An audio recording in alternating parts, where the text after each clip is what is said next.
Good evening, Chiefs Kingdom. Welcome to Chiefs Digest Live Tuesday night. I am Matt Derrick here for your regularly scheduled Q&A at the God-given time of 7:06. As I think most of you know, is the time where the 7 o'clock show actually begins. Hey, I could be worse, I suppose. That seems hard to believe, but welcome to everyone. Yes, it's really starting to dawn on me that we are 16 days away from the NFL draft. I kind of wish the NFL draft was just like the same week every year. It's like Easter. This year it feels like it's earlier than usual.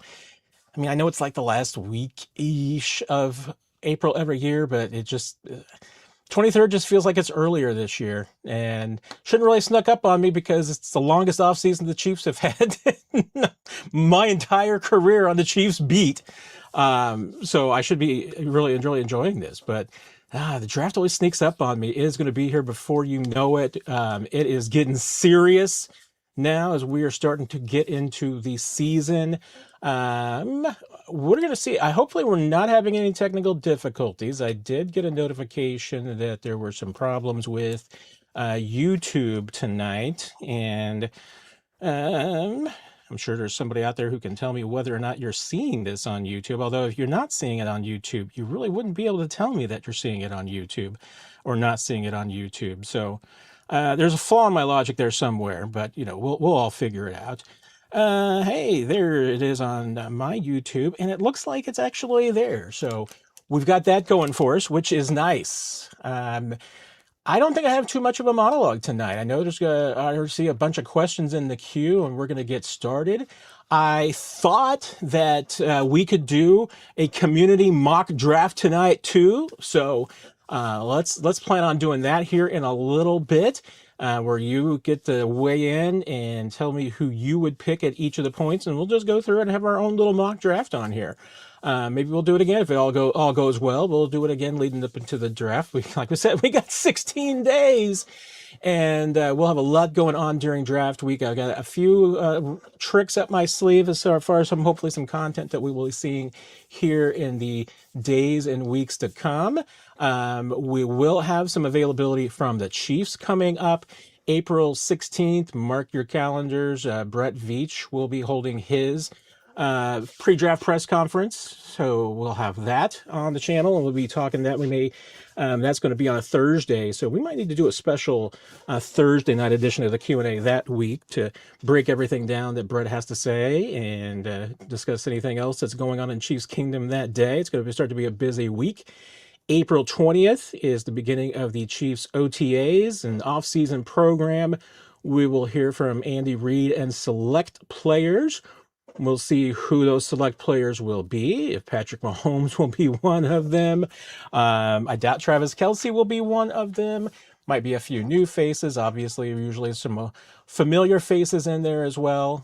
But those are the two big dates to watch, obviously, and we'll have all of the coverage from the draft coming up here on the Chiefs Digest channel, and that will include all of the interviews with the players. We'll get those live as best we can. Sometimes there's some logistics at the facility getting it all accomplished, but we'll do our best to make sure that you get all of those live streamed on here, and have a great draft. It's going to be a lot of fun this year. Chiefs picking 9 is a whole new ball game for some of us, so it's going to be exciting. So like I said, that's about all I have to say. So let's just get right into the questions this week. Weston is going to kick us off. Matt, do you think it's a little weird the Chiefs have only had 5 to 7 guys in for top 30 visits? Is that intentional, or is that indicative of the draft not being the likes of the 24-25? There's a good question in there, Weston, that I will ask Brett. I mean, he's not going to tell me who his top 30 visits are or anything like that. Is there anybody that snuck past this? But my understanding is that the Chiefs always pretty much take all their top 30 visits, and I would expect that they're going to do that again this year. It's just that they do a pretty good job of keeping them mum. I mean, when you go through the list, at the end of a pre-draft process, and you look through of the players that we've learned and have been reported to have taken 30 visits with the Chiefs, it's not usually very many. I mean, maybe 10 to 15. There's going to be some teams that will probably know everybody they brought in. Chiefs just do a pretty good job of keeping some of them below the line. Part of that is also that the Chiefs, have traditionally used their 30 visits differently. And now this year's a little different. We are seeing some bigger names on the list. Obviously, before they never had top 10 guys coming in for visits. There have been players that they didn't bring in for 30 visits because they didn't think they're going to get a chance to draft him. But, so that's why I didn't bring them in. And the Chiefs have traditionally used those 30 visits for a lot of red flag checks, medical checks. In some years, they may have used half their visits on undrafted free agents, guys that they're bringing in to see, hey, is this a guy that we would want to sign if they don't get drafted? Just a guy that we think is going to go undrafted, but we want to bring in on a recruiting visit to let them know, hey, if you don't get drafted, we'd love to have you. This year, I think because of just where they're drafting, I think we're seeing some more bold names and big names coming through. But a lot of times we just didn't probably get the names because they were honestly just below the line. I mean, if they're top 250, 300, 350 players, not going to get drafted, even type of players, you probably don't always hear about them. Sometimes you do, sometimes you don't. But I think it's door number 3, Weston, really, which is that there's a lot of names that we just aren't familiar with, that, or at least aren't bold enough names to get for somebody to bother letting it leak out. And the Chiefs do prefer that this information doesn't leak out. Oftentimes the names that we hear about that they have it on 30 visits are players that the Chiefs want us to know we're in on 30 visits. There are going to be players that they bring in for visits that they do not want us to know about. And like last year, obviously Josh Simmons, they had more conversations with Josh Simmons than they probably did with some of their own players last offseason. I mean, they had 30 visits. They had the meeting at the Combine. There were a couple of other discussions. They had a couple of Zooms with him, did a Zoom the Tuesday before the draft. I mean, there for a while, I think Josh Simmons thought he was already on payroll. He was talking to the Chiefs so many times. But we don't always hear about that. So some of it's intentional, clearly, and that the Chiefs just don't want us to know about who they've had and everything like that. But like I said, this year I think we're knowing some of the names because they are bold names. But I think I'll ask Brett about it. I'm gonna mark that down as a question for sure to ask, because I think it's interesting to whether they use all their 30 visits every year and if they did that this year. So I think that's intriguing. And your second question, Westler, do you think they go best player available at 9? If not phrased that way as best player available, then the player that they most want. Yes. I mean, I say that because I'm going to opt for the possibility that, hey, you might think that a linebacker or a safety is the best player left on the board at 9. I think the Chiefs are going to go with the player that gives them the most value and is the best player at that position. I'm saying I'll be, given what Brett said last week at the NFL League Owners meetings in Phoenix, I'll be very surprised if it's not a defensive end, a wide receiver, or a corner, because those are premium positions. They're all positions with which the Chiefs could really use a guy that they've got team control of affordably for 5 years. I mean, if you're drafting a safety or a linebacker in the top 10, you're not getting any contractual value. I mean, by and large, and we talked about this with running backs. I mean, they signed Kenneth Walker for about $30 million guaranteed money. The number 9 pick is going to get about $30 million guaranteed. Getting a safety for $30 million guaranteed on the free agent market, pretty normal deal these days. I mean, it might only be for 3 or 4 years of team control, but that's the kind of investment that you're making. You're not going to get a quality wide receiver, top end, defensive end, top end offensive tackle. And I don't think offensive tackle is going to be this, but you just lost a corner for $30 million a season. I mean, if 1 year of Trent McDuffie will get you the best guaranteed corner in this year's draft at number 9. I mean, if that's what you want, and you want a corner, you can probably get the number one corner on the board for 1 year of Trent McDuffie. I mean, that makes going with a position of value all the more important. So I think that the Chiefs will go with the best player available at a premium position. So I will be very surprised if they go linebacker or safety. I think they're going to go with a premium player at that spot. So the best of those spots, Weston. I think that's who they're going to go with. Luttrell, who did not chime in with the hooray hooray to Q&A, but I forgive you, Luttrell, because you have done that consistently now for like 2-3 years. So I forgive you. Uh, have you heard anything about Josh Simmons' health going into the season? Haven't been any updates, and I expect we'll start to learn a little bit more once the players all come in, for OTAs. That's when the next kind of round of updates go. But I can tell you at the end of the season when Josh left, the wrist was good. He was out of the brace, seemed pretty comfortable with it. I got a chance to talk to him for a few minutes about some things, and he certainly seemed in good spirits. He seemed comfortable, said the wrist was not bothering him, and he'd been out of the brace for a little bit. So it seems like the surgery went well. Doesn't seem like it was too invasive or serious. So we'll see what happens. But I all indications are that at that point that things had gone well. Have not heard of any setbacks. So we'll see that will be amongst the questions, and we'll see what answers that we get from Andy Reid on the 20th. That may even be a question that comes up with Brett Veach on the 16th, but we'll see. But my expectation and my understanding is that no news is good news on the Josh Simmons health front, and I think you're going to obviously see him ready to go for OTAs. That should not be an issue, Luttrell. Tim, thank you very much for the super chat. And as always, when I get to see them and get the notifications, you do move to the front of the line. So, Tim, for that super chat, absolutely. Thank you very much. And you do get to move to the front of the line. I appreciate the support and the kindness there. How much do you think Chad O'Shea could potentially turn around the receiver room this year?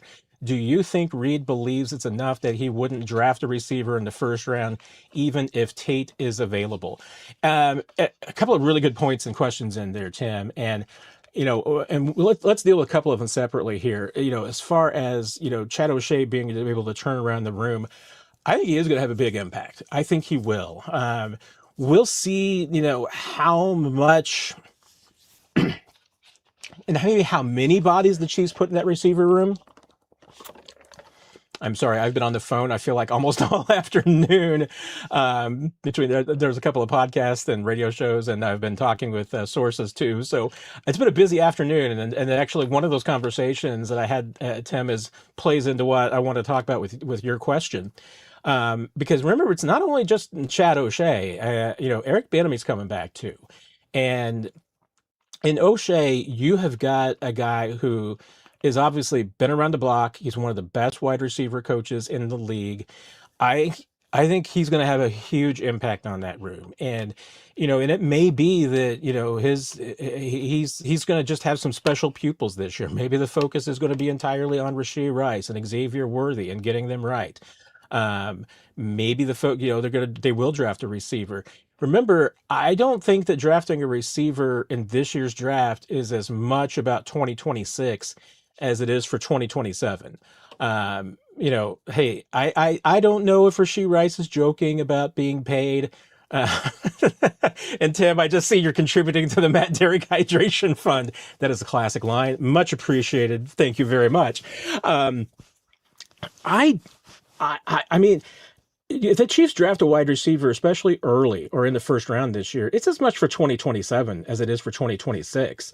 That receiver is going to be what, third or fourth in the pecking order, and that's, hey, maybe Tyquan Thornton is in front of that player. I still have a lot of questions about Jalen Royals because he was a fourth round pick. He didn't get a lot of playing time last year. The knee tendonitis was an issue that I'm concerned about going forward. So, and how many more, bodies did they put into that room? I mean, I think the Chiefs would benefit from having a more pared down wide receiver group this year and not being one of these situations where, they're choosing like between 9 guys who are going to make the team and decide to settle for 7. I think there's a case to be made that they probably need to go with just the best 5 or 6 and really focus and pare that group down. Um, And if that's the case, then I think, O'Shea's going to have a chance to make an even bigger impact. But I think EB is going to be a big part of that too. And the reason why I come up with this is that I was talking to someone earlier this evening that just, was bringing up the fact that what is EB going to think of Rashee Rice? Um, I mean, remember, EB and Rashee haven't been around together. I mean, this is going to be their first experience. And, what impact is EB going to have on the growth and maturity of Rashee? I think that could be significant. I mean, to have both those guys around and be an influence on Rashee, that could totally turn around that kid's career. I mean, we're going to see what happens, but I'm really intrigued about that and what that could potentially do. But Rashee's not signed beyond this year, and there's no guarantee that he's going to be in Kansas City beyond this year. And if he wants to be paid like Jackson Smith and Jigba, well, that would tell me he's not signing a contract extension before the season and that he's going to bet on himself. And if he plays well enough to earn Jackson Smith and Jigba money, I don't know that it's going to be in Kansas City. I'm not sure anybody is going to. I mean, I think he might have to put up 2,000 yards to convince some NFL teams to take a chance on him. I mean, he's scared some people in this league. So I'm not sure that's an easy solution, easy deal for Rashee to navigate. But I I I think O'Shea could absolutely turn that room around, and it's probably an underrated part of these coaching staff moves and where this team is at going into this season. O'Shea's going to have a huge impact. I think Bieniemy is going to have a huge impact on that receiver room too, and that's going to be an important consideration. I don't think that I think these are all separate factors from whether or not they're going to draft a receiver. Whether Tate's their favorite, whether Makai Lemon, whether it's Jordan Tyson, um, any of these players, any of these options, it could be anyone. It could be door number four. There's a lot of possibilities out there, and so I'm not sold that they're not taking a wide receiver just because they brought in Chad O'Shea, just because they brought back Eric Bieniemy. I think those are going to make that receiver group better.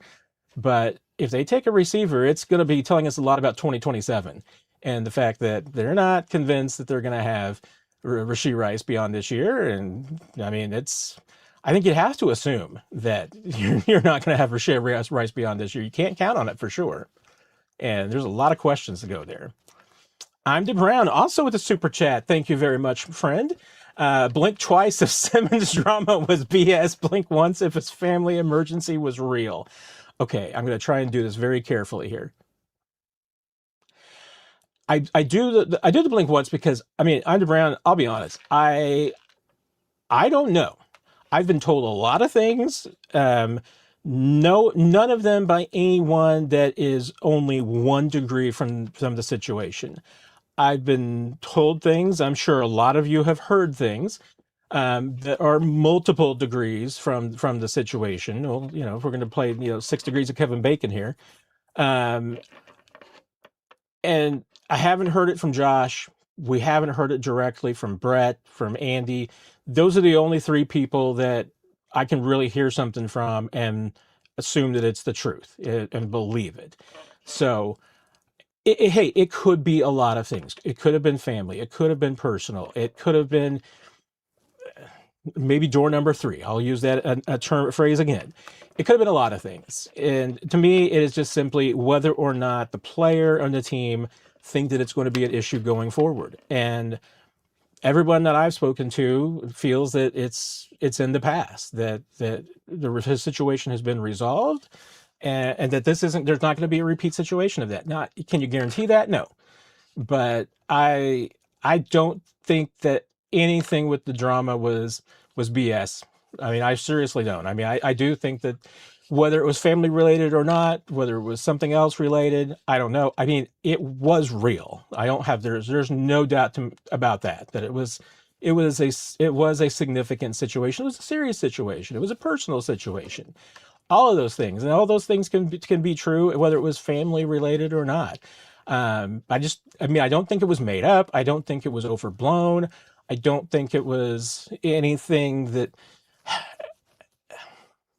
I mean, like I said, I don't know what it is, so I don't want to speak it into existence about what it may or may not have been, or give any indications about that I believe what it was or anything of those natures. I may have my own personal thoughts.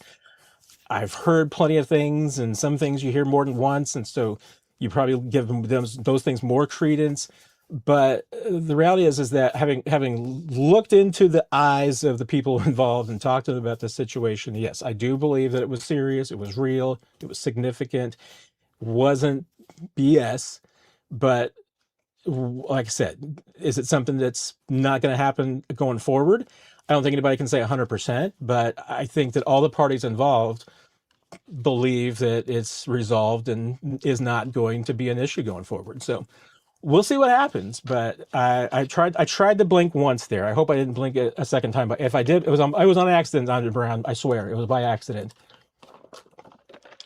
Luttrell, you are always appreciated as well, as are all of you who are members of the tribe here. I truly appreciate it. Thank you. That's very, very kind of you. Let's see where we left off. I know exactly where it was. There we go. Daniel, with the recent news of Rice not getting suspended, how do you think it may affect the Chiefs' draft plans? I don't think it. I don't think it's affecting their plans that much. I don't think that they were expecting there to be a suspension or any punishment. The NFL was investigating. They didn't have much to investigate. They've got they had an Instagram post that was taken down. They had a lawsuit. It's been filed. I do not know whether the party in the lawsuit was and the alleged author of the Instagram post. I do not know whether they were cooperative with the NFL investigation. I know that consistent with NFL investigations of past, there wasn't much there to go on. So it would have been very out of character and precedent for the NFL to have handed down a suspension. Now, does that mean that there's not going to be one going forward if there's new information or things develop?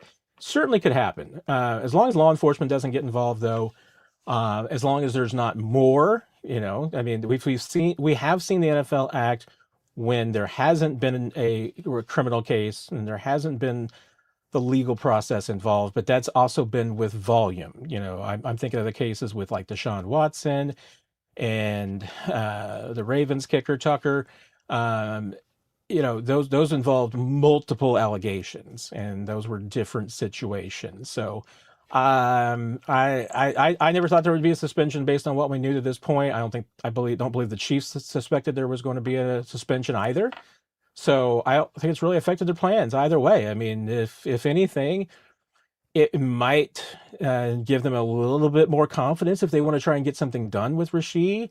But it takes two to make a deal. And if Rashee wants to bet on himself and believes that he can get a better deal with a big season this year and go into next offseason as a free agent, then he should probably do that. I'm sure the Chiefs can offer him a bit of security, but that doesn't mean he's gonna take it. So he may want to bet on himself and see what he can get next offseason.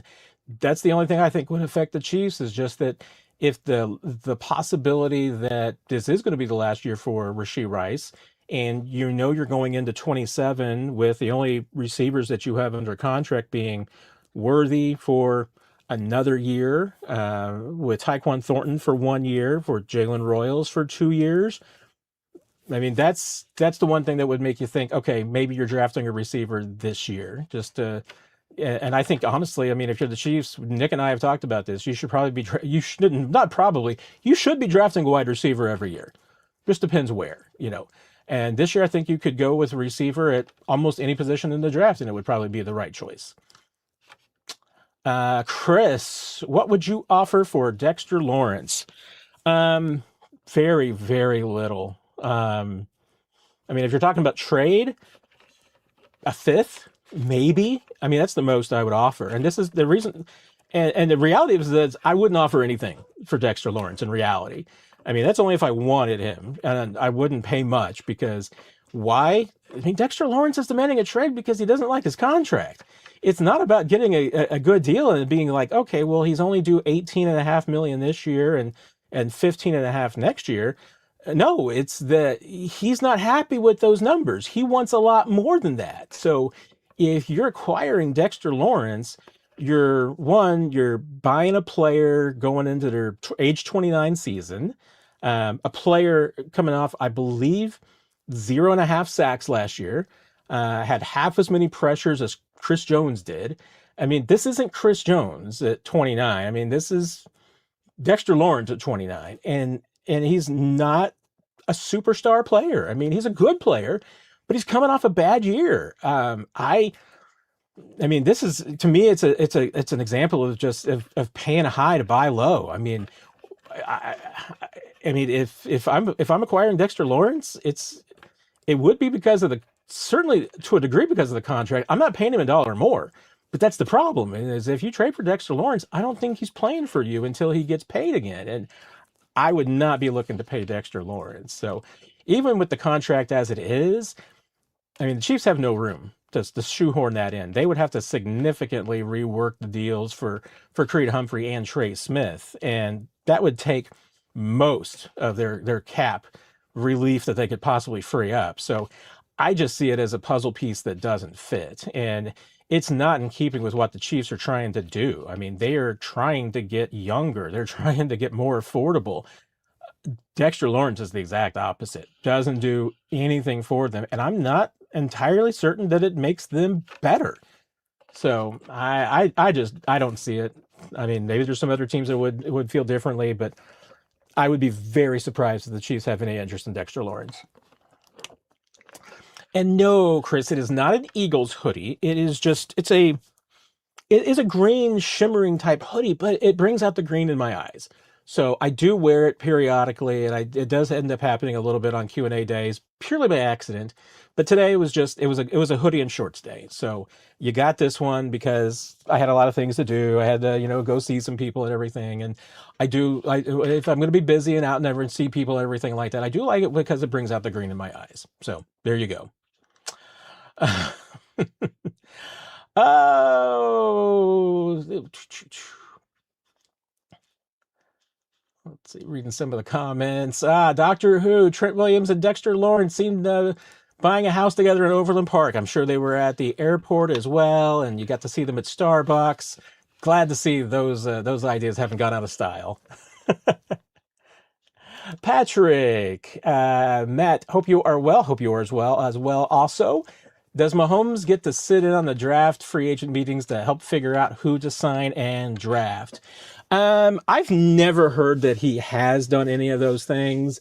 With free agents, I mean, that stuff happens really, really quickly. And honestly, remember, I mean, with free agents until this year, you never got to talk to them until you signed them.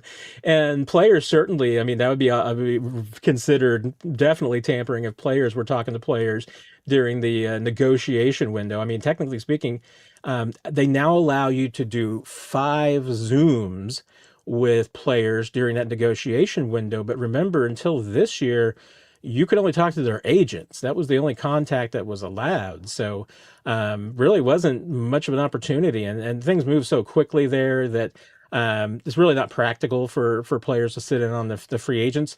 When it comes to draft, I've never heard of Mahomes, sitting in on any of those things. I mean, the one thing that we have seen in the past has been obviously when Mahomes did his camp down in Texas, with Chiefs, getting players getting together for in lieu of OTAs, that we would see some prospects go through there and work out with Mahomes and everything. We'd seen that in the past. But I've never heard of him like sitting in on any meetings or being in town for the 30 visits with players. Not entirely. I don't believe there's rules against it. I'd have to look up and see. There may be some caveats in there that it's only coaches that can be involved in those meetings, and owners or front office, that maybe players aren't allowed. It's also all of these things. A lot of them take place when the players aren't in town. I mean, Mahomes has mostly, I think, been in Texas the last month or so. There's been a few times I know he's been in Kansas City, so he's probably been around the facility. Always possible if he's in the facility, he might be running into anybody. But I never gotten the impression that any of those meetings are built around Mahomes being there or anything of that nature.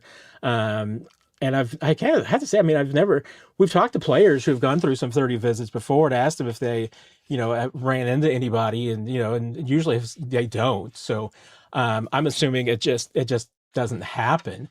It's an interesting question, and hey, this is another topic I'd be glad to explore, Patrick. That's a great idea. I appreciate you kind of suggesting that. It's a good question to ask because, and traditionally, when Brett and Andy and Patrick have talked about that, it's mostly been in the form of text, and saying, hey, or just conversations and saying, hey, Patrick, hey, we're looking at this guy, just so you know. I mean, so, it's usually just there's a heads up of some sort.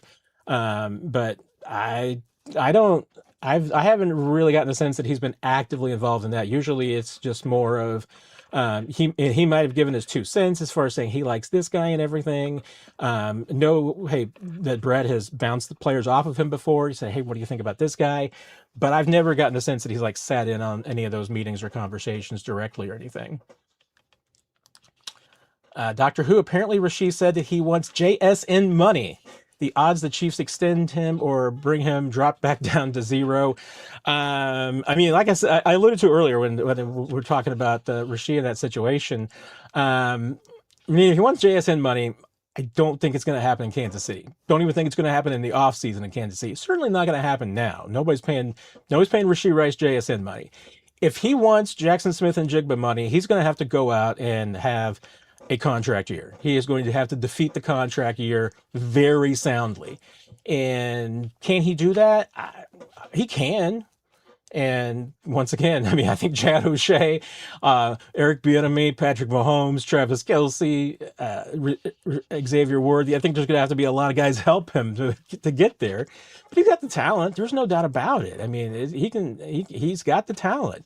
Just has to go out and prove it. But not getting that money now, and I don't think that the Chiefs would. I mean, I can't. I seriously. I mean, there's not going to be, even if he goes out and has a big year, there's not going to be 32 NFL teams that want to sign Rashee Rice. There's still going to be some teams that didn't want to draft him, and there's going to be some teams that still don't want to sign him, that they just don't trust him. So, I think he's going to have a difficult time getting Jackson Smith and Jigba money. But once again, as we all know, your mileage could vary. So, stranger things have happened, I suppose. That's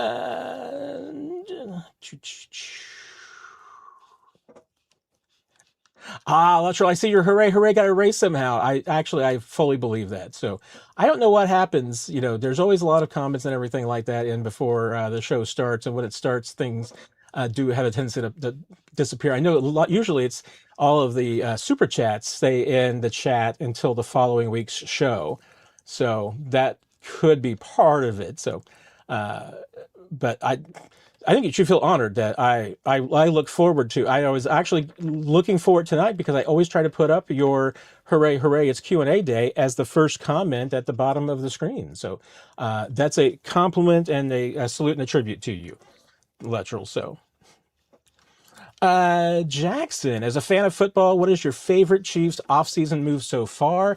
And what is your favorite Chiefs offseason move amongst all teams? Ooh, good question. I'm probably gonna be a little torn on the best Chiefs move because I like them all. I mean, I think there's some. I think Brett Veach has had a pretty good off season. And hey, should they have done more? Probably. I mean, I know like I said, they're trying to get younger and cheaper, so it was not necessarily the intention to go out and spend a ton of money this offseason. They accomplished kind of what they needed to do, and I think they did that and had some success. But I mean, I do like the addition to Kenneth Walker. I mean, the more and more I look at that, and I like it more and more. I think he is going to have I mean, if we talk about Chad O'Shea, I think Kenneth Walker is going to have the biggest impact on this offense of anybody this offseason, more than Eric Bieniemy, more than O'Shea, more than a healthy Patrick Mahomes. he can absolutely just move this offense into a different direction. And if he's the player that the Chiefs believe that he is, that he showed that he can be last year, this guy can be a beast. And he can absolutely just change the way that defenses play this team. Last year, it's been said by the Chiefs themselves, teams did not respect this team's run game a year ago. They're going to have to now. And you look at some of the numbers that this Chiefs offensive line put up last year. I mentioned it. I think it was a Warren Sharp number. I need to go back and find this one. I think I bookmarked it, so I should be able to find it. The Chiefs were like number 5 last year in rushing yards before contact. That tells you that this offensive line was getting holes open. They just didn't have running backs that could take advantage of that. Kenneth Walker can take advantage of that. I mean, this guy is one of the most patient backs in the NFL. He's one of the fastest backs, most explosive backs in the NFL. He gets a hole and he hits it. That's going to be big. So I think that's a huge addition for the Chiefs, and can absolutely, if he's healthy the entire season and productive the entire season, this guy's a difference maker. I like the additions of Alohi Gilman and Kyrie's Tonga too. Gilman in particular, as much as I like Brian Cook, I mean, Gilman, I think might be a slight upgrade. If for only one reason, I think he's a good for what the Chiefs need. They needed a true free safety. He's much more of that than Brian Cook was. Cook's a good safety, but I think Gilman is better at being a true free safety. I like that addition. So I mean, I like both those moves, and I think that some of their other moves are really, Kader Kohu is a really low cost flyer. I mean, if he returns to the guy he was before the ACL, that's a good addition. Kyrie Elam. I mean, if they're able to salvage anything out of that kid with Dave Merritt, I mean, that's again a low cost, high reward type move. I mean, there's low risk to it. If that works out, it's going to be good. But I mean, Walker is in a class by himself. Gilman was going to be number 2 with a bullet for me. Around the league, gosh. And I probably should also, say, I mean, I thought the Chiefs, I thought Bradvich he got more value out of Trent McDuffie than I thought he could. So I thought that was a good trade. I actually like the trade for the Rams too. I mean, I don't think that was a bad move. I mean, I think that's got to be in consideration for maybe one of the top moves around the league. That's that's what they needed. They have to match up against Seattle. They've got to match up against those receivers of the Seahawks, and Trent McDuffie's going to go a long way towards helping that. I mean, they needed a corner, and they got the best corner available on the market. I mean, Sauce Gardner had already been traded, wasn't available. Trent McDuffie was the next best player out there available. So I like that move for the Rams. I'm trying to think. Because here's the thing. I mean, in free agency, gosh, you just always overpay for players. And so, free agency inevitably to me always ends up of not being very much value. I'm going through the list of some of the guys that are signed right now because off the top of my head, I wasn't really thinking of anybody that I thought was just like, gosh, that was an outstanding get. I mean, like I said, I do think that the Chiefs edition is really good. I mean, Mike Evans is probably going to be really good with the 49ers, and that's not a terrible deal. It's actually a pretty good deal. That might be like number 2. that might be number 1 on my list. Honestly, I mean, I could possibly make the argument that Kenneth Walker might be the best deal in the NFL for what it does for a team. I really like that. Yeah, and I'm probably favoring just what I've covered a little bit more because I thought I think Leo going to Washington's a good move, an affordable deal. I think. I mean, Brian Cook in Cincinnati is a really good addition. Uh, Gosh, I'm just not sure. Going through that, there's a lot of the free agent signings that I'm just super crazy about. I mean, gosh, it seems kind of crazy to me that I'm thinking about some of the best deals all involve the Chiefs either picking up players or letting players go. Man, what do you guys? What do you all think? Is there any deal out there that you're thinking about? Maybe I'm overlooking and everything. feel free to fire it away, and maybe I'm going to end up adopting one of those. I'm kind of going through some of the 1 year deals now and everything, and seeing if there's anything that really jumps out at me. I mean, I don't know. I mean, there were some deals that I questioned and everything. I mean, great that Kirk Cousins got paid again, because gosh darn it, that guy has just not made enough money in his career. I remember talking with people thinking that the Chiefs might be interested in Jalen Phillips. And I can say that that 4 year, $120 million deal that he got with the Panthers was probably about $100 million more than I think anybody thought he might get.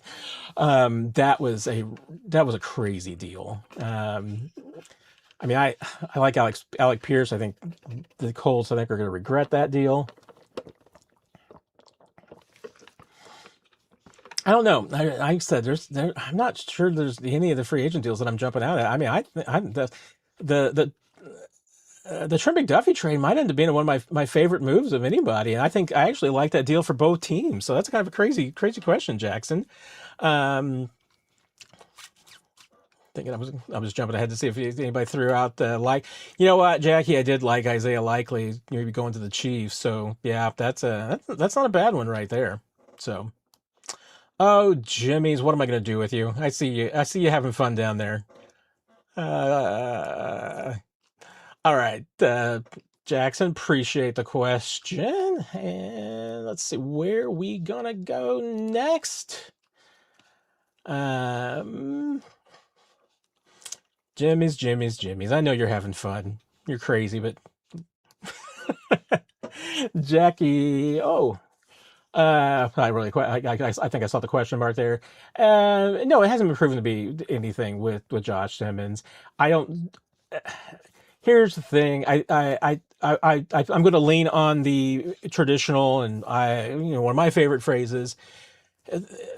Everything you say might be true from a certain point of view. There's a lot of things that can fit into a family issue, and honestly, there's a point at which, personally, I don't care. I mean, people's personal lives are personal lives, and family lives are family lives, and there's a point at which I'm just not entirely sure that it's any of our business. I mean, I'm sure each and every one of us has aspects of our lives that we don't want to air with our co-workers, and even less that want to air it in front of a national media audience and everything. So as long as nothing illegal was involved, and I have no reason to believe that there was, and in fact, I believe that there was nothing illegal involved, and doesn't bother me. As long as the Chiefs, the ones writing the checks, are happy with it, or at least comfortable with it, I've got no problems. Jackie, what position would you be happiest with at pick 9, and then most disappointed? I mean, I'll probably phrase it with, I mean, I try not to be emotional about this, Jackie. I mean, you hopefully you folks like you who followed me for a while, Jackie, know. I mean, I grew up a Chiefs fan, so it's hard for me to take off that hat. I try to be objective and to view all these things in objectiveness. And when I talk about things, I try to generally talk about them in terms of what I think is best for the Chiefs, what's my understanding of best for the Chiefs, what's the worst for the Chiefs. So I try not to get too happy or sad or disappointed or any of these things, but I mean, what do I think would be the best move for the Chiefs? I mean, it would be getting value with that number 9 pick. So yeah, I mean, I when Brett Veach talks about defensive end, wide receiver, corner, those are all big needs. And as we just rattled off there, I mean, if you're going to go out on the free agent market and get a premium edge, a premium corner, a premium receiver, you're paying $30 million plus a year. You can get one of those dudes for 5 years of team control for $30 million guaranteed at number 9. I mean, that's just the math.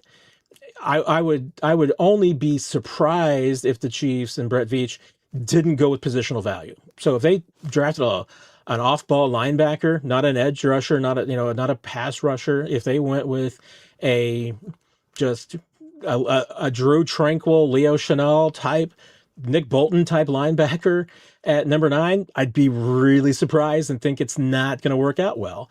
Um, Probably the same thing to be said about safety. Uh, I having this conversation earlier today. I mean, right now, who's the best safety in the NFL? It's Kyle Hamilton. Not really doing anything to help make the Ravens a better defense right now. I mean, he's a great player stuck on a defense that's not really good, not the best in the league right now. The Chiefs had what? Eric Berry was he 5 or 6? Was he 9? I always forget which pick Berry was. But he was a top 10 pick, and Eric Berry was a great player.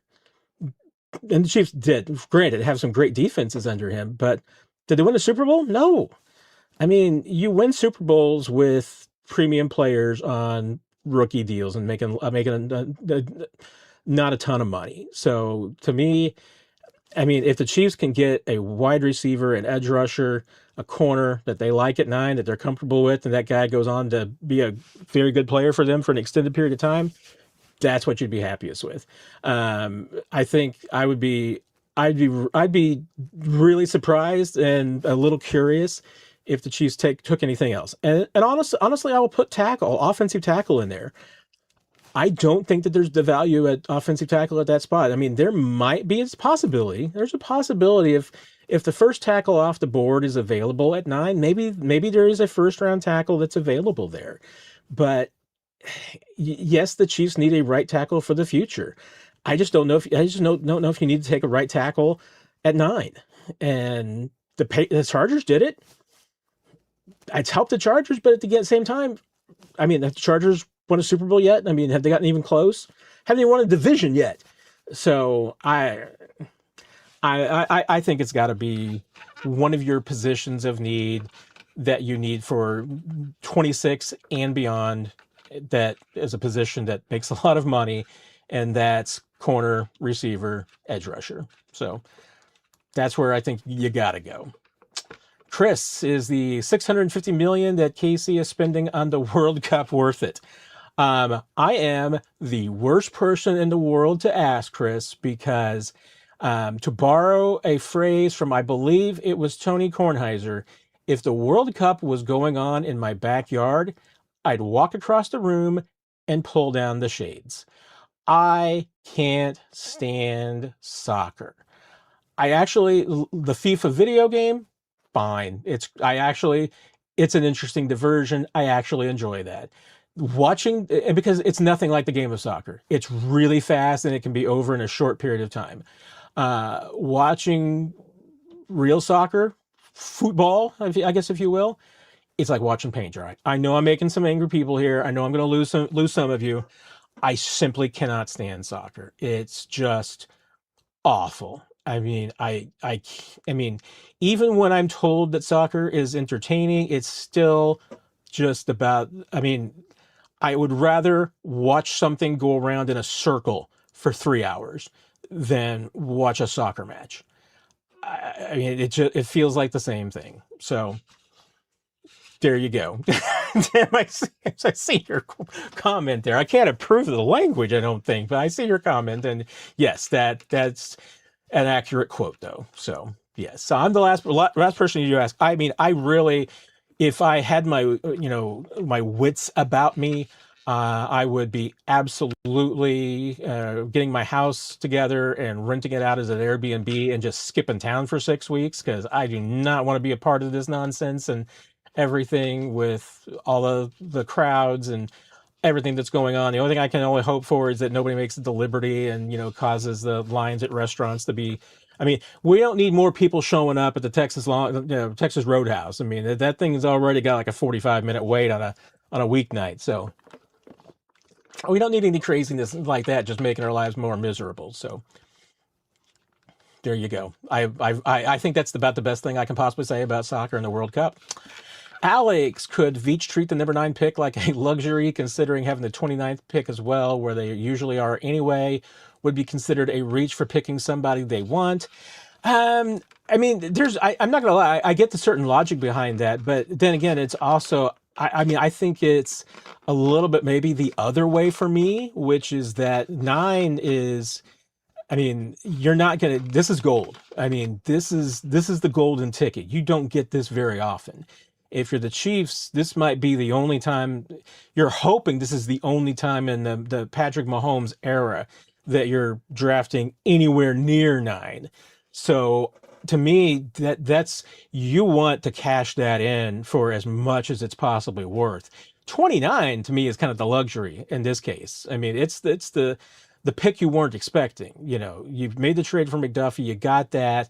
You know, it's kind of found money at this point. That's the one that, I mean, I feel like that you could maybe gamble a little bit there. You know, you don't have to take value. You don't have to take a premium value position there. I mean, if you want to go off the track and take a linebacker, a safety, something of that nature, a tight end. I mean, you can do that there. You don't have to, I mean, when your only pick is at 29, then yeah, I mean, you need to come across with what the Chiefs have usually done. I mean, outside of a couple of exceptions, they've gone edge rusher, they've gone corner, they've gone receiver at these spots. So I think with the second pick being that there, I think you can, maybe be a little bit looser with the second one. So, I got a notification that we have another super chat, and I realized I had missed a couple of other super chats. So apologies, friends. Eric, thank you very much for the super chat. And I see there's another one I think I missed there, Tim. Any chance they trade up from 9 for an edge? I'll be honest, everything I have heard this week is increasingly suggesting that I think it's a possibility.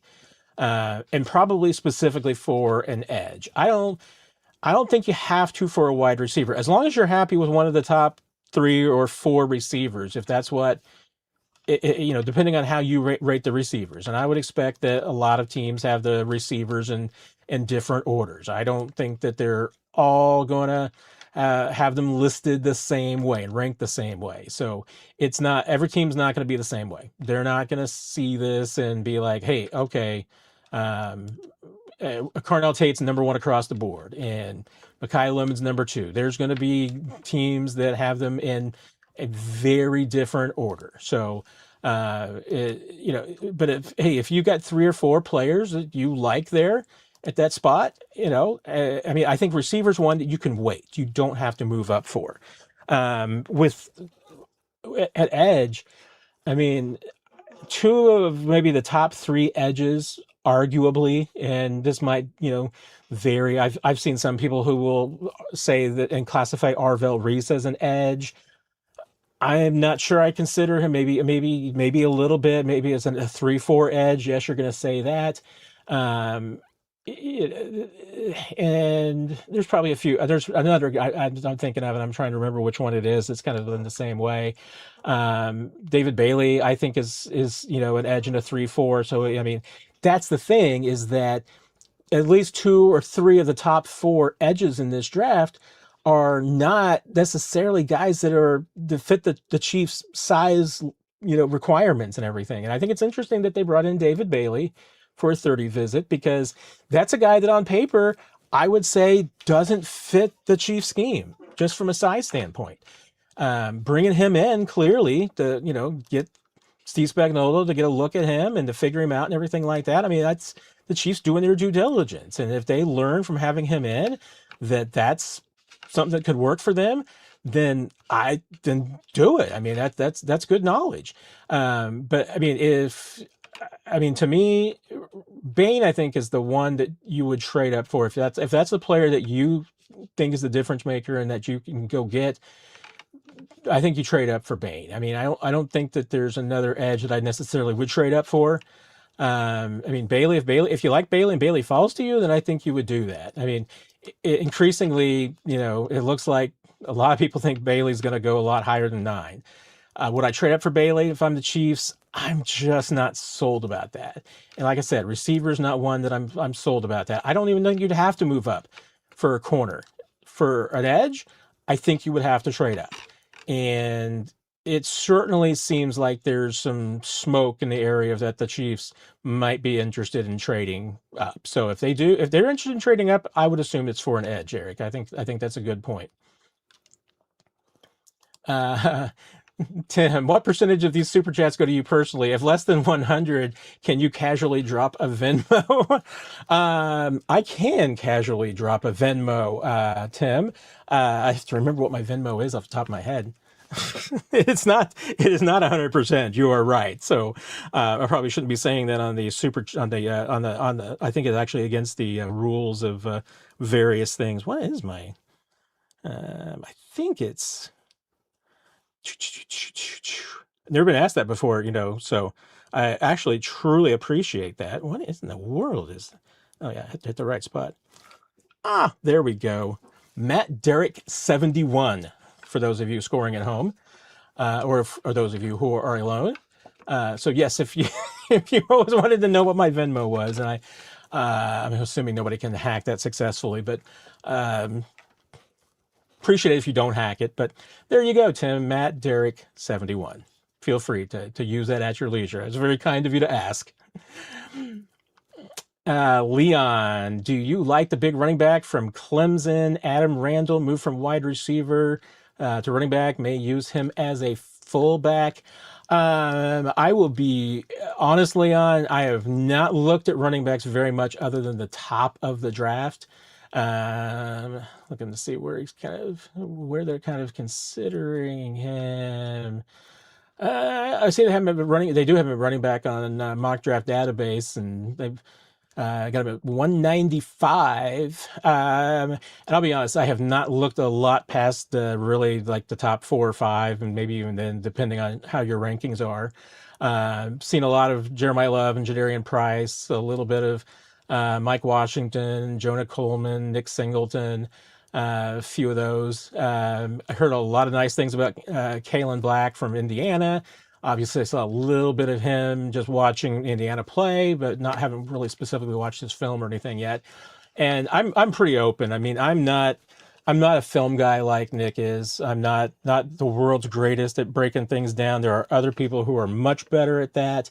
My strength is generally research and interviewing people to then come and tell you what I'm told about these guys and everything. That's my strength. So you won't always want to trust my film judgments or anything like that. And I'm not going to be good at telling you what these guys are super good at, and like Nick with hand placement and footwork and all of these things. He's much better at all of that than I am. And like I said, there's others out there too that are much better.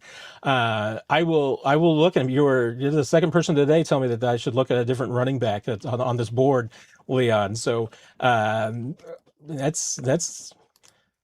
I mean, I think it's a legitimate need for the Chiefs still. I mean, I wouldn't. At one time, I would have said, hey, running back in the first round's not necessarily a bad idea. Kenneth Walker changes that.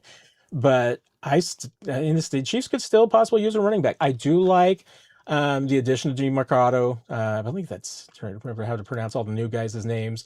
The guy from Arizona, I mean, has been really productive as a backup and kind of just a niche back. So I can see that being I think that's going to be a really, really good addition. Chiefs still may bring back Kareem Hunt. They've still got Rashard Smith. So they've got some players there. And it wouldn't necessarily surprise me if they didn't choose a running back, but I wouldn't hate it if they drafted one. I mean, I think that they could still use an affordable upgrade in the backfield.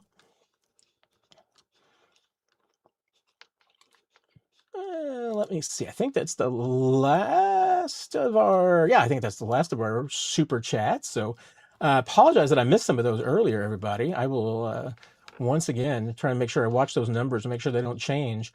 I wish StreamYard, the platform that I use, I wish they did a better job to alert you when you got those starred comments and the super chats and everything. They just don't do a very good job of making it obvious. Maybe people are just brighter than I am at watching them pop up and everything. You never know.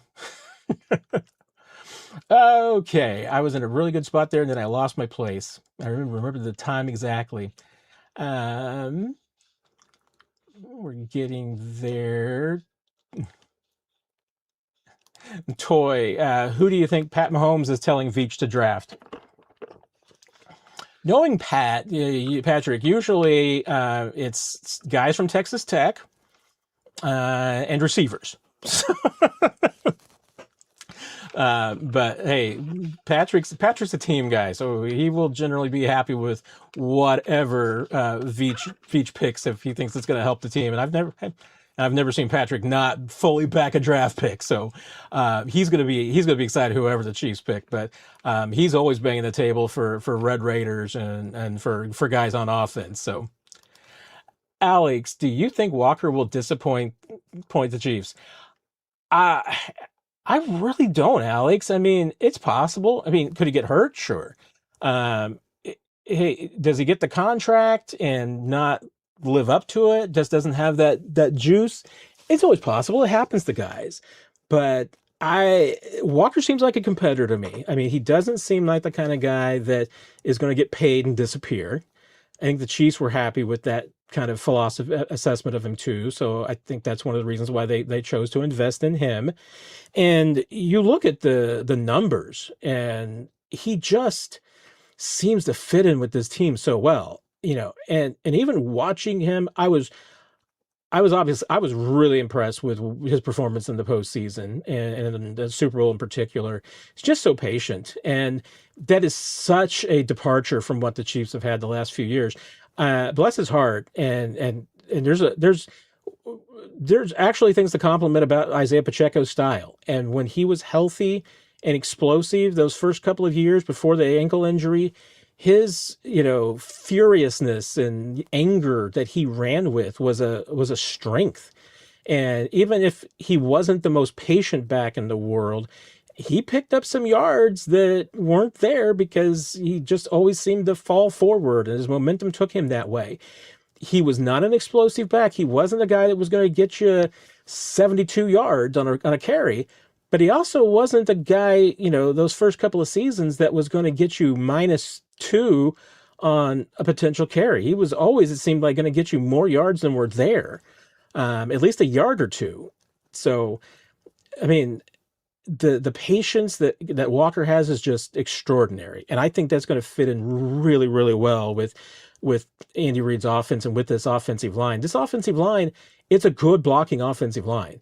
The problems in the run game last year were not indicative of the offensive line. It was indicative of a team that didn't have patient backs that were explosive and were facing too many defenses that were just, I mean, didn't respect the run game. I mean, in those situations, you would say, okay, well, if the teams aren't respecting the run game, shouldn't you be able to run the football a little bit?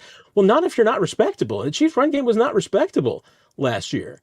This year, it should be. I mean, Kenneth Walker should, if he does not completely change the complexion of the Chiefs' offense, I will be disappointed, Alex. I mean, I think this is one of those additions that will make the most impact possible on a team. I mean, we've seen it in the past. I mean, when this team has had an effective running back, they've been explosive, and especially a running back that can be multidimensional. And we're going to find out, how good of a pass catcher that Kenneth Walker has been. The Seahawks didn't give him the world's best opportunities. They generally only threw him the ball on screen plays and flats and behind the line of scrimmage. I think I've mentioned this before. If I'm not mistaken, I believe his average catch in his NFL career is like 1.2 yards behind the line of scrimmage. I mean, they just did not throw him the ball downfield. So he's going to get those opportunities, and I think that's where he can even improve and build on what he did in Seattle. But him as a runner, is it possible that he could disappoint you? Sure. I just don't think it's very likely. I think this guy's the real deal, and I think he's gonna make Chiefs fans happy. Alex, if Mahomes wins his 4th ring this year, do you believe even more he can get 3 more before he's 40? I mean, yeah. I mean, if they win a ring this year, then yeah. I mean, I think you're gonna believe that they are going to be in a mode once again where they're going to be the favorite to win the Super Bowl almost every year. They're still going to be. I mean, I fully expect that they're going to be like a top 5 favorite to be Super Bowl champions this year. They're probably going to be maybe second or third favorites in the AFC. And honestly, I'm not even sure who I would say is the favorite in the AFC ahead of them. I think Buffalo's going to have a ton of questions. The Patriots, I don't think they're a slam dunk to repeat for sure. They're I think they're gonna have a little bit of a retooling because they're losing some guys from that team that they built a year ago, so they're gonna go through some things. And I like their quarterback situation, but hey, Drake May is not Patrick Mahomes. I'm not even sure that he's Josh Allen or Joe Burrow yet. So I think he's good, but he's not on those guys' level quite yet. We'll see what happens. But yeah, I mean, it's going to be hard. Winning a Super Bowl is hard. It's not easy. Mahomes has made it look way easier than it is. But yeah, I mean, the faster he can get to 4, the better chance he's got to get to 7. So yeah, I mean, you don't want to go through like a 6-year drought and everything. If you're Patrick Mahomes, if your goal is to get to 7 Super Bowls and get to 7 rings, because I don't know if you go through a drought, I don't know if you're gonna catch Tom Brady. Jimmy's, what's next? Life according. Man, Jimmy's, I fell for the question mark, and I know you're having fun, but man, come on, bud. All right, back to the super chats. Dog Petter, what is one trade move you want to see?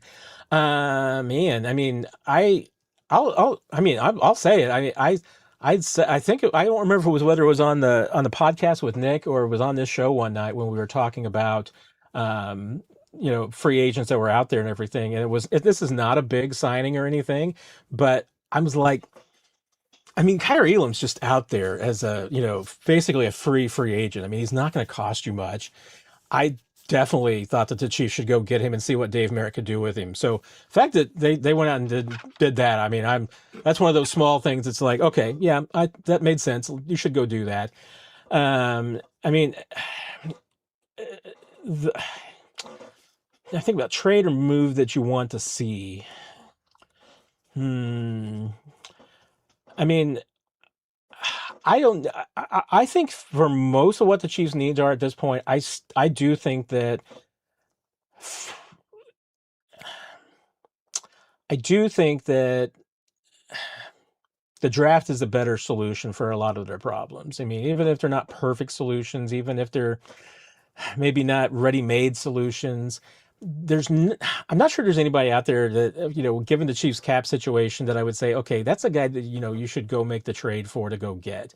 I think that they would address some of their bigger needs. I mean, hey, they still need an edge rusher. Try to address that in the drafts. If you can address that at 9, you've addressed a lot of your problem right there. They bring in Tonga. That's an effort to try and address the defensive tackle. That has helped. You might still look at corner. I mean, I'm trying to think of this, and because I think this is what you're thinking about, Dog, is like, there's there one name out there that, is like, because I keep seeing some trades brought up as far as, hey, maybe the Chiefs could go get the edge rusher Grenard from the Vikings, and then we got Jason LaCanfora and his insane Trent Williams trade scenario, always popping its head back up and everything. I don't think any of those make sense for the Chiefs. I mean, again, if you're the Chiefs, you're not this is not the time when you're trying to acquire guys closer to 30. You want guys who are young. You want some guys with a lot of upside that are cheap and affordable. And if there's one of those deals that you can find, I can't say there's anybody I'm like thinking of, Dog, that is like, hey, this is a guy that's not being paid a lot, that's affordable, that's got some years of team control, isn't going to cost you much in a draft pick. There's not like a great idea there, but there's some names, especially when I see names that the Chiefs have been interested in. I'm sold on Reuben Bain. I think that would be, even if they had to trade up to get Reuben Bain, I think that would be a good move. Hey, for their pro day today, they had in Kevin Coleman again from Mizzou. Seems like they've had a lot of contact with Kevin Coleman. And I like Kevin. I'm a Mizzou guy, so I'm always going to like my Mizzou guys. Kevin Coleman is interesting to me because he is a receiver with a bunch of upside. He's had good hands. Most importantly, he's fast and he can return kicks. And if that could be your kind of, return specialist with a receiving upside, that seems like a really good fit for the Chiefs. So, that's somebody I think you could look at in the draft. Maybe I think round 2 is probably a little higher than I would draft him. I'd love to get him in 4. You might have to go to 3. Seems like there's starting to be a lot of attention on him and everything. But I do think, I mean, that's a move that I can attach a name to. I mean, is there somebody else out there you're thinking that could be a strong returner with a upside at a position? I Hey, I like Nico. He is reliable as all get out, but I think you would love to be able to get some electricity there and some juice in that spot, and a guy like Coleman could do that. So those are the kind of things I think of, dog. I mean, there's probably some names if I thought about it a little bit more that I could probably come up with and maybe speak to specifically. But I think of the draft, and I think those are the moves that I think you need to make. And if I mean, there's a lot of draft moves that I think if you're Brett Veach and you can do. I mean, whether it's picking up guys and addressing needs, if it's picking up more picks. I mean, those are the things that I think if you're Brett, you probably need to be focusing on right now. I don't know if there's anybody around the league that I would like say, okay, here's a free agent that's still outstanding. I know people are going to bring up Cam Jordan. I had some more conversations about Cam Jordan today, and I mean, again, I'm convinced that he's a saint or he's retiring. And I think he said he wants to be respected, and the Chiefs do not have respect you money to offer Cam Jordan. So I'm just assuming that he's still not coming to Kansas City, but we'll see what happens. Eric, favorite WWE wrestler ever. Man, and I think I saw Jackie's comment. I am not, I'm going to do Eric the respect here and say that even though WWE is not my favorite form of entertainment of all time. I mean, I grew up in its heyday, so um, it was my favorite. I mean, I don't know. I could never really get behind Hulk Hogan. I did like Andre the Giant, so that tells you right there. Those two names are telling you right now. Kind of my age. See, my friends when I was growing up, I mean, they were all pretty much Ric Flair fans. So um, I probably wouldn't say Ric Flair just because I was always like a bit of a contrarian. I don't think anybody was a big Andre. None of my friends were big Andre the Giant fans, so that's probably why I kind of liked him. And also, I mean, I was like, he was really big when I was in junior high, and I was like, me and my friend Jacob were the two tallest people in our junior highs, so I guess I felt a little Andre the Giant-ish too. So um, I'm going to go Andre the Giant, final answer, just because I am a bit of a contrarian. Was not as tall as he was, but I was probably just as awkward and at least taller than my companions in the same way that he was. Oh man! I promised we were going to do a mock draft, so I'm going to try and rush through our questions so that we can do the community mock draft because I want to see what you all are thinking here. Um, Eric, you also were asking how does Mansour Delane compare to McDuffie and Watson? Um, to me, and from what I've been told and what I see, I mean, Delane and McDuffie are probably really close to an apples to apples comparison. It's just that Delane's about what a full inch taller than McDuffie, which is not insignificant. I think he's just as quick. Fast is maybe the different word. I mean, McDuffie might be more speedy than Delane. I mean, I haven't looked at her 40 times, but I think there's an apt comparison there, and that except that, like I said, Delane's about an inch taller than McDuffie, and that is significant. He's not as tall as Watson. I think Watson's probably going to be about an inch taller than he is, maybe 2 inches taller. Jalen's a pretty tall guy, and that's obviously did Watson in good stead. I think it's made him a little his height is an advantage in the way that he plays.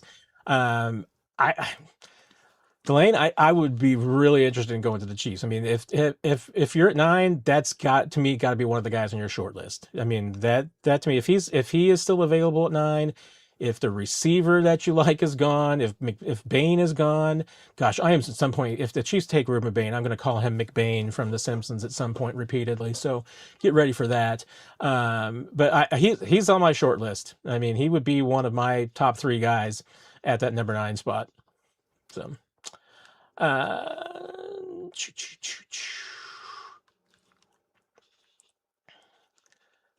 uh, yes, Jimmy's. I am Obi-Wan Kenobi, by the way. I live by that quote of everything, the truths that we cling to, Jimmy's, are depend on our own point of view. So, Jackie, what do you think the Chiefs do at right tackle in 27? Um, Up in the air, Jackie. I mean, always possible that they re-sign Jalen Moore. I don't think that's the case. I think they would like to try and find a different solution. So one option is somebody that they draft in 26. Option two would be somebody that they draft in 27. Option three would be either one of the guys that's currently on your team. It's Essa Pole, True Godric, or Ethan Driscoll. I would probably say Pole, Driscoll, and Godric in that order. I will be really interested to see Driscoll this year, back fully healthy and everything after the health problems he had last year. Pole, I mean, just he's there's a lot to like there. I mean, there's a lot of development that he still needs to go through, but he learned a lot last year on the fly. So I think that puts him in good stead. But those are the three options. I mean, most likely. I mean, obviously, signing a free agent is probably the fourth option. Making a trade is five. I mean, it's going to be one of those, I think one of those five answers, Jackie. And I don't know. I mean, if the Chiefs draft a tackle this year, that will become the favorite to be the starting right tackle of the future. But I think the Chiefs also, they might be inclined to just play it out with Jalen this year and see, how Pole and Driscoll develop. And if one of those guys can look like maybe they mount a challenge for next year. And if they do, then, I mean, if you can develop an undrafted free agent as your starting right tackle, then you've done a pretty good job of identifying talent, development, and coaching it up. So can't say that would be a terrible thing to happen to you. Dog Better with another super chat. Thank you very much. Having a great night with the super chats. I'm just going to say, so you all are the best. Thank you very much. Round one, pick swap, and third for Kenny Clark. I'd kick the tires. I'm trying to think. There was something about this that I spoke about this with somebody else. I think it was probably Seren on 810 a few weeks ago, and about this could have been with Jason Anderson's show, but we talked about Kenny Clark and what was it? I mean, there is the age thing because he is going to be 31 this year. What's his contract situation? I mean, I know it's not, I don't think it's as bad as I was thinking it was, but what is it? So he's got 8.8 and 18.3 due. Also says there's a roster bonus that I'm not seeing. Where is that roster bonus?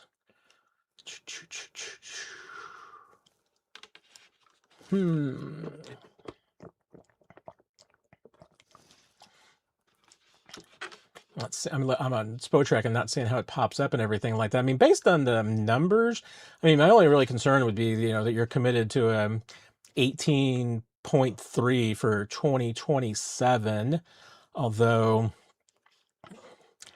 I think most of there's 8.8 million of that, and then there's some restructured money that the Cowboys would have to sit with and everything.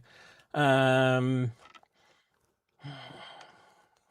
and because that was even the contract that they signed with the Packers too.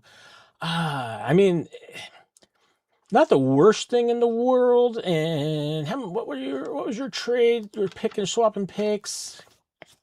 The 20? Are you assuming you're talking about the 29th or the 9th? If you're talking about the 29th, we might be able to talk, dog. But 9th, I would not. But 29th, maybe. But again, I mean, you've got two guys. I mean, you got Chris Jones, which, not going anywhere for now, and you might be committed to for next year as well. You've got, you just signed Tonga, so you paid him a little bit, not a huge amount, but, I mean, does Clark want to come in and be the number three guy, or is he, is he the starter and now Tonga's your backup, and you gotta squeeze that money in there somewhere. Easier to swing that 8.8 million this year than it would be to try and squeeze in 18.3 next year. But I'm not opposed to it. You've probably come up with a fairly decent, I mean, even deal and everything like that. It's not the worst in the world. I can kick the tires about right. I mean, I would explore it, but I'm always nervous about. And again, it's kind of outside the Chiefs' mantra for right now of trying to Brett uses the word rebuild, and at times, and when he's talking about rebuilding, I mean, he's really just talking about trying to get younger. All the guys that they're even signing and bringing in, I mean, all these guys are guys who are still going to be in their 20s. I just don't think that they're interested much in acquiring guys who are in their 30s, or going to be entering their 30s. So until I see otherwise, I'm assuming that any deal that's going to bring in a player that's going to involve paying them a lot of money in their 30s, I'm just going to assume that the Chiefs are not going to be in favor of it. So I mean, if it's an affordable player in their 30s, maybe, but I'm just not sure that they're willing to give up draft picks and then pick up the cost of a guy for those years. And maybe tougher because then, again, you're hoping to get Omer Norman Lott back. And hey, it is usually easier for guys at like defensive tackle to be coming back off a knee injury and an ACL than some others at filling in. So I would go for, I would probably pass, dog, but kick the tires, explore it, bounce it around. Sure, go for it. I don't think it would not be a bad trade. I don't think so. No reason not to think about it and kick it around. And I think Patrick is next. Is it too much of a risk of next year's draft capital by moving up for an edge? Next year's draft seems to be one of the best, and wouldn't want them to give up their first round pick for next year. I mean, this is my only real downside to moving up Patrick for this year, is that this year, and we'll see how next year's draft unfolds. And I mean, I haven't looked at it intensely yet. I mean, I know that obviously Brett Veach and his staff looked at it a lot more intensely than I have. The real challenge is that this is just a not really top heavy year. And even anybody you've got a first round grade on this year is going to have question marks. I mean, Ruben Bain, first round grade, question marks because he's got the T-Rex arms. You've got receivers who have, size, production, injury question marks. There's almost no one that in the top 10 that you're just going to point to and say, okay, well, this is a player with no problems whatsoever, no red flags, no beige flags, no nothing, that are just pure prospects. I mean, almost everybody's got a question mark against them at some point. I mean, it's just not at the top of the draft, it's not a pure, guaranteed. I think that in the top 15 picks, there's going to be probably more busts this year than in some drafts, and probably especially compared to like last year's draft, maybe compared to next year's draft. But if you got a player that, I mean, if you think that like Ruben Bain, despite the arms, is a potential Pro Bowler, All Pro type player, yes, then I would go up and get that player. I don't think there's any doubt. I mean, that's a premium position, and you're the Chiefs. You have to assume that you are not going to be drafting at 9 every single year. You're going to have to assume that you're going to be drafting much later than that. So I would capitalize on it. I mean, I try to maximize the value as much as you possibly can. I did not realize that I did not have hair on my. I do know that I guess I am wearing the football helmet. That was, I think, supposedly Patrick's helmet one year that they had at the draft, and I was trying on. So if you need to know about how my head size compares to Patrick's, I guess you can see it on my Venmo account. So I did not mean to be so upsetting to you, Tim, but I understand that can be frightening. uh, Let's see. Brian, I have to give you since you're giving the waz up, I have to give you kudos. because our dear friend Nick Jacobs asked me to give you kudos. And I didn't see you on here last week, so we missed you last week, Brian.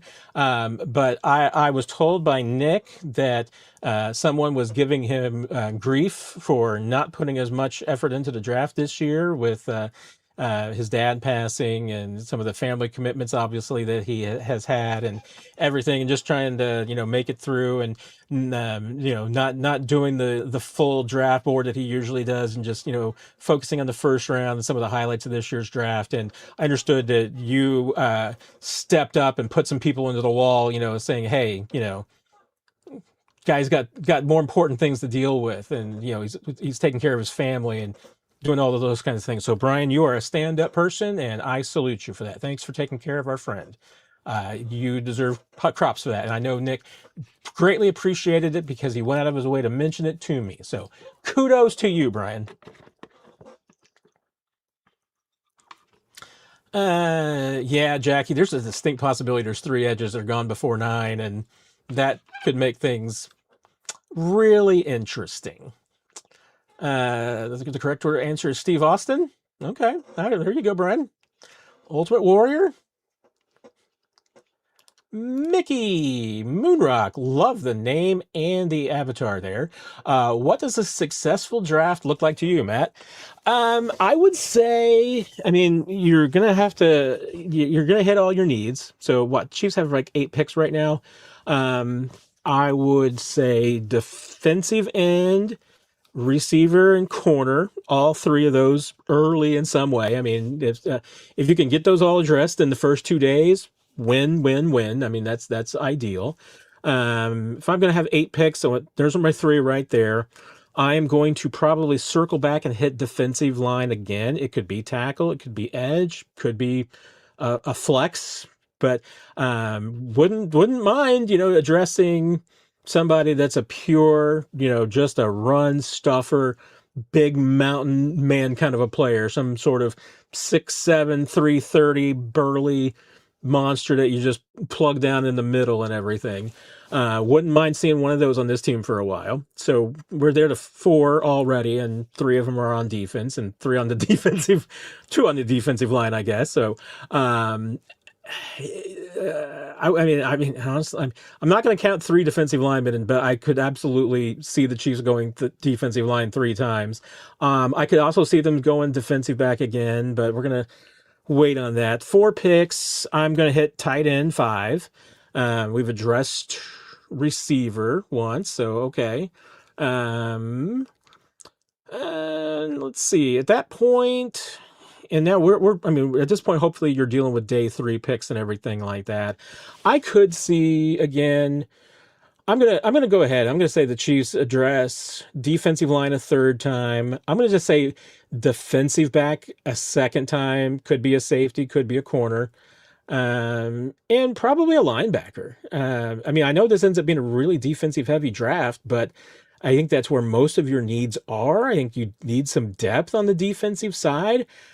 That would be in general. Now, hey, it's going to depend. There's going to be things that just fall into your lap, and hey, if there's a receiver that you really, really like that falls into your lap on day 3 that you've had a round 4 grade on and is all available, suddenly available in the 6th or the 7th round, you take that player. So, obviously, best draft is something that you're happy with at the end and it addressed all your needs. I think those would address the Chiefs' needs. I probably am talking myself into more that this probably will end up being and could be, maybe should be, just a defensive heavy draft, because I do feel like that's where the greater number of needs are. Doesn't necessarily mean the greatest needs are there, but definitely I think the numbers are there on the defensive side. So this ended up being 5-3 or even 6-2 kind of a breakdown. Wouldn't surprise me on the defensive side, but we'll see. Jimmy's. I'm definitely Obi-Wan. As you can see, I got Obi-Wan right. Actually, I guess that's Qui-Gon Jinn on that side. I guess there you go. There's Obi-Wan on that side. So I'm definitely an Obi-Wan. And yeah, Ben's just the alias. You think I'm a Ben? Is that because I'm an old guy? I guess I got the hair of probably a Ben Kenobi. I'm the age now of a Ben Kenobi, and there's my, I don't know. I probably look more like Qui-Gon there, I guess. I don't know. Shouldn't have done that because it's going to mess up my shaggy hair. I need a haircut, so sorry. Uh, Jimmy, you've brought me down. You brought me to a level I probably shouldn't be at on probably annoying people now, Jimmy's. I'm sorry. You cracked me up though. Even though you're crazy, you cracked me up. Mickey, if the Chiefs make it to the AFC Championship game, it will be because of what? I think it's twofold. I think if the Chiefs make it to the AFC Championship game, I say this even after I've just gone with apparently 6 players on defense.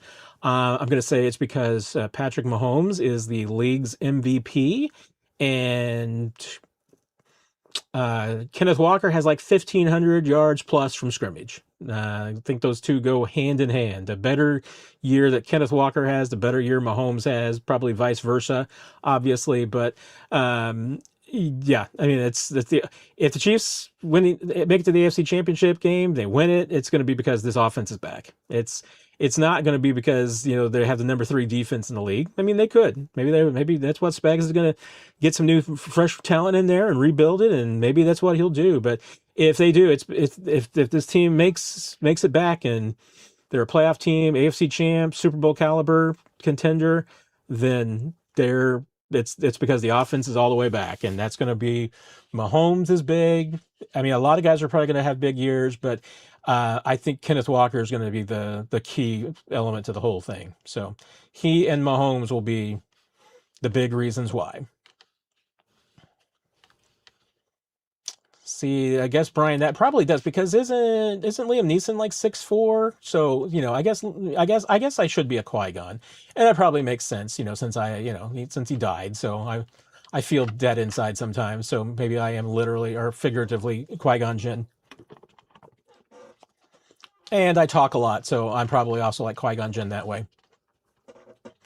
So Delaney is faster than McDuffie. There you go. So that's probably just another plus in Delaney's checkbox there. So, man, we've definitely gotten a Star Wars crazy here. I have no problem with that. Obviously, as you can see from the background, I am a Star Wars dork. So, and you're only seeing the tip of the iceberg here. Brian, if the Chiefs can't get Bane, would you settle for Parker and Woods? Interesting that you bring that up, because I remember talking one day with some of the guys in the Chiefs offensive line room about exactly that, about some of the prospects in this year's draft and who they may like and everything like that. And both those guys came up, actually. And now I'm trying to bring up my list that I lost. Let's see. What would I do in that case, Brian? I mean,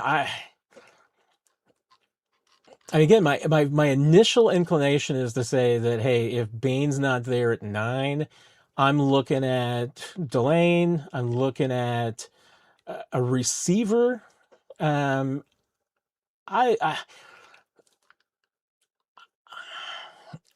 think with Woods and Parker both, I mean, I think I would be circling them more at 29, and I mean, maybe possibly move up for one of them, but I think I'd sit back and see what happens at 29. There's a lot of things that could happen at 29. I think it's too early to go for either one of them at that spot, so I would either trade back with thinking about them, and you're bringing in, if you're bringing in Zion Young to the conversation, Brian, then I will definitely be with you there. I think I mean, that's the thing. If Bane is gone by 9, I think I'm more towards corner and wide receiver. Like I said, Delane. Obviously, I don't remember if we talked about this earlier. I think we did, because I remember bringing up Jordan Tyson and everything, that Peter Schrager and Field Yates, who are both obviously people who are pretty close to Brett Veach, and Peter Schrager obviously spent a lot of time with Brett Veach last week, and then he comes out with a mock draft today that has the Chiefs going Jordan Tyson at 9. I can't imagine that that's not related. So what's Brett Veach's message sent in there? I don't know. But if Bane's gone at 9, Brian, I think I would change. I mean, it's still going to be like best player available at that point, or at least best premium player available. Like I said earlier, that would then be to me, probably corner or wide receiver. So we can answer some of these questions here pretty soon. I'm going to try and rip through a couple of more questions, and then let's do the community mock draft and get that thing banged out and see what we come up with. Mickey, name a starter on offense and defense that is at most accurate risk of losing their job. Let's see. As it stands right now, I would probably say, and I mean,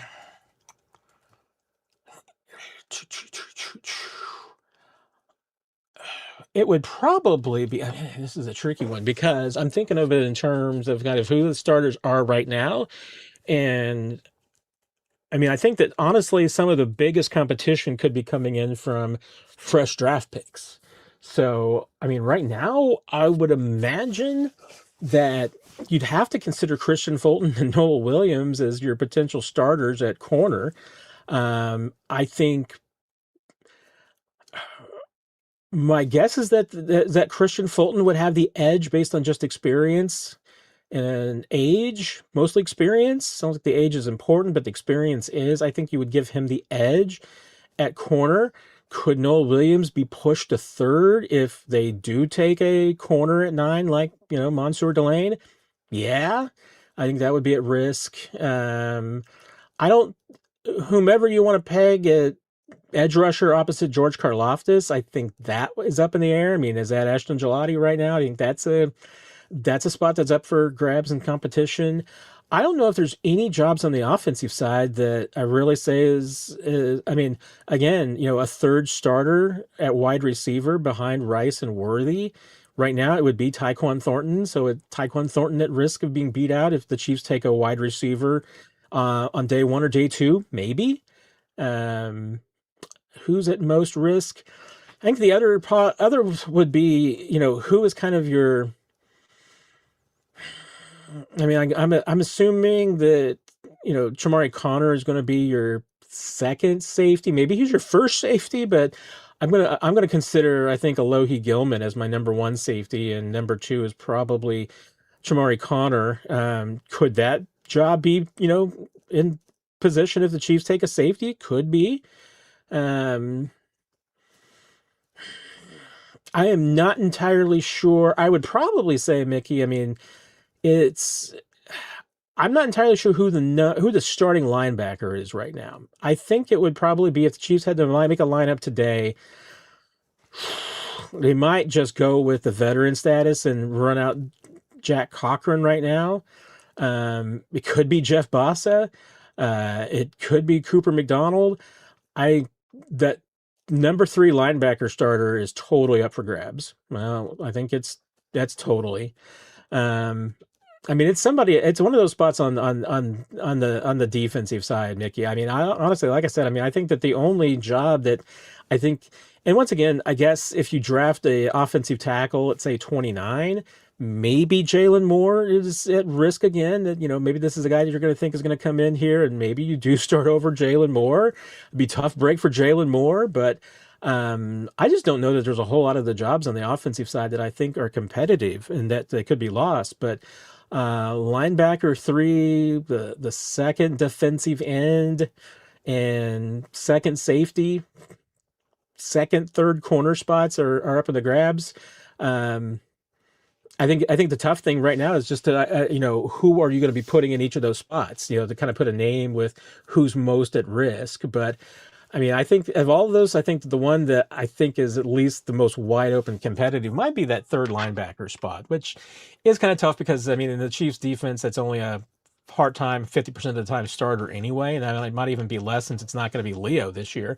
That might be a real, kind of competition or a linebacker by committee position, considering it's going to be maybe a couple of linebackers and maybe a corner and a safety that ends up filling that spot on the field at least. Your other question, Mickey, name a player. Oh, I already did that one. It's a duplicate. Sorry. I saw the question marks. Just answer the question, Matt.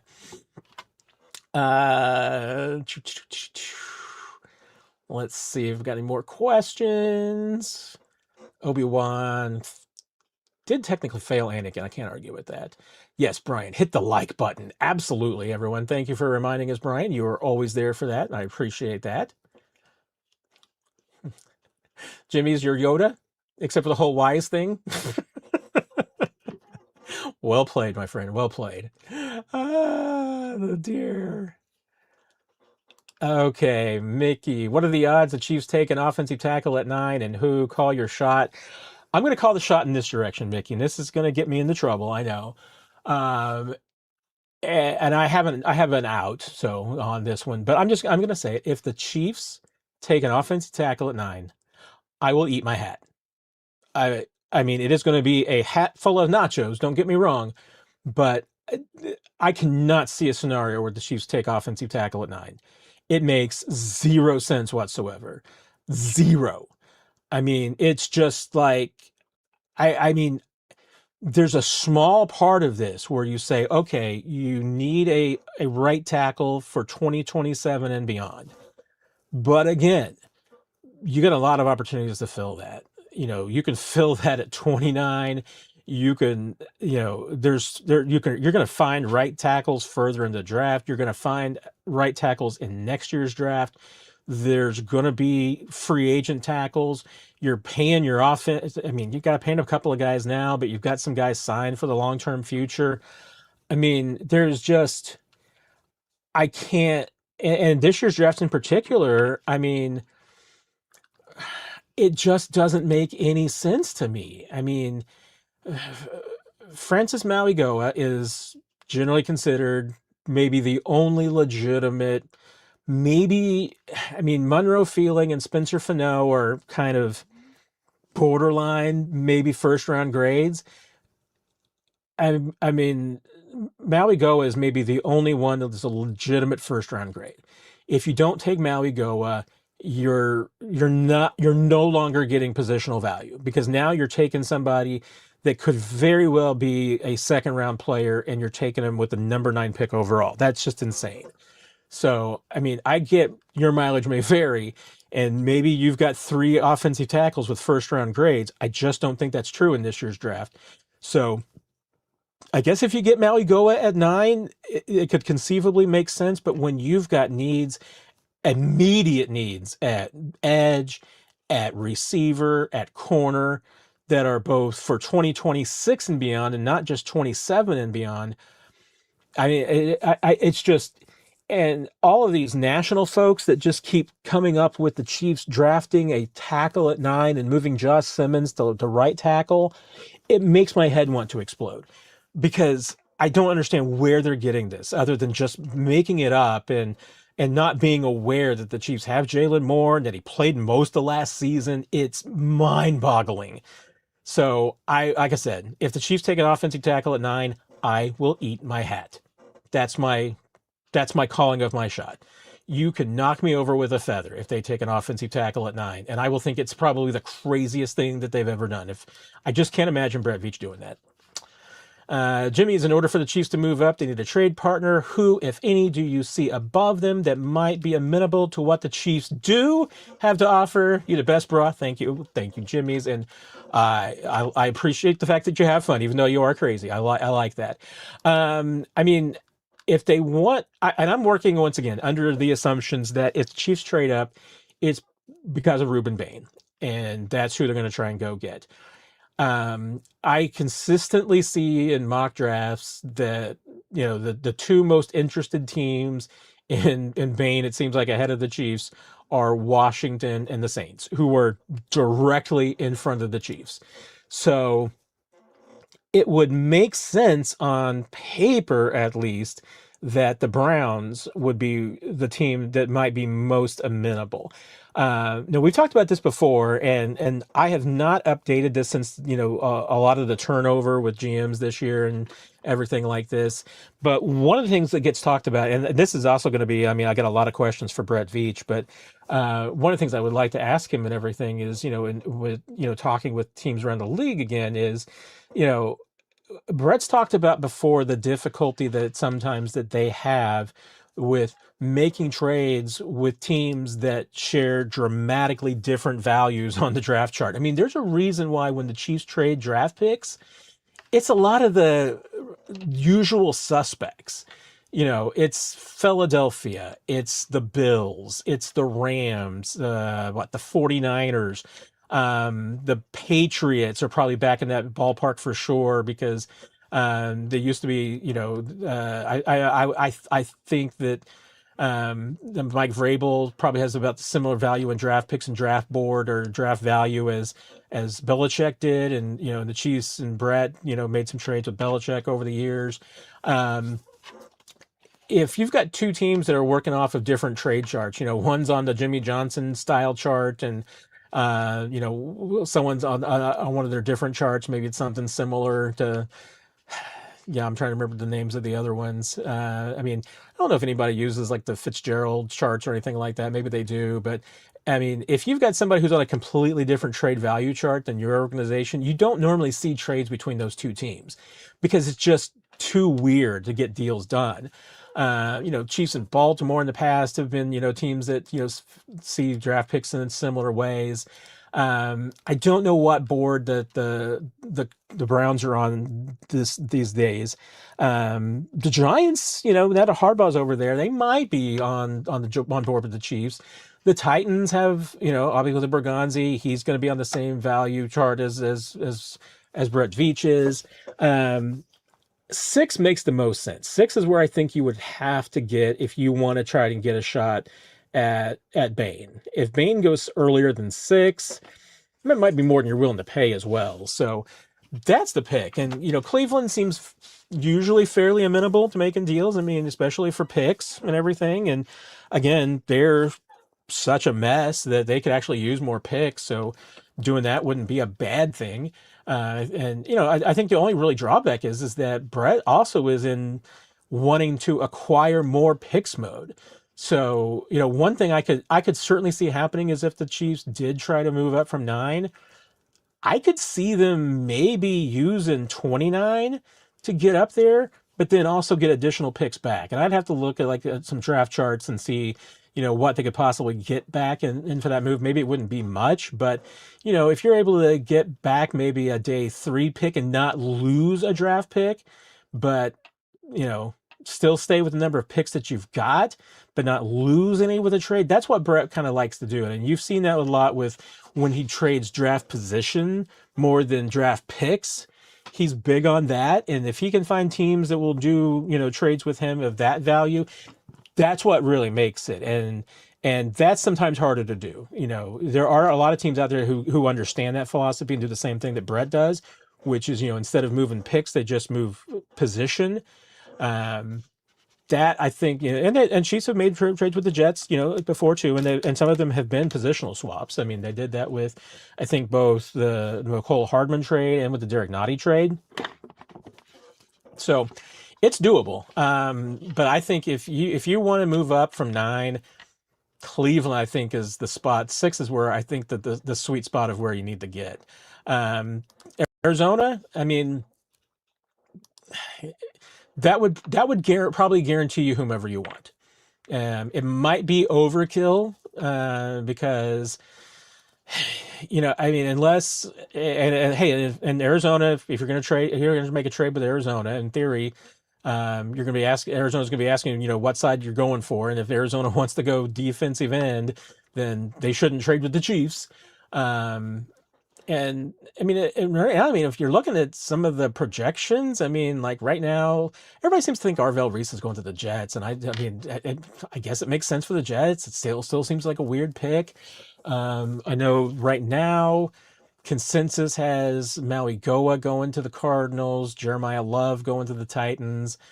Then it kind of gets, a little messy, maybe Sonny Styles to the Giants, Tate to the Browns. A lot of, it really starts to diverge at number 7. I mean, that's when you start to get to, no clear consensus or, a, at least a plurality thinking about who's going to be taking a player. 7's where it gets a little bit messy. I think you at least, I mean, since Washington's a possible destination for an edge rusher like Bain, I think that you'd have to get to at least 6. I think getting higher than 6, I think, is just going to be more costly than Brett wants to pay to me. And it would be more costly than probably I would want to pay. So um, it's a tough one. So Mickey, thank you. I will send your words to Nick. Um,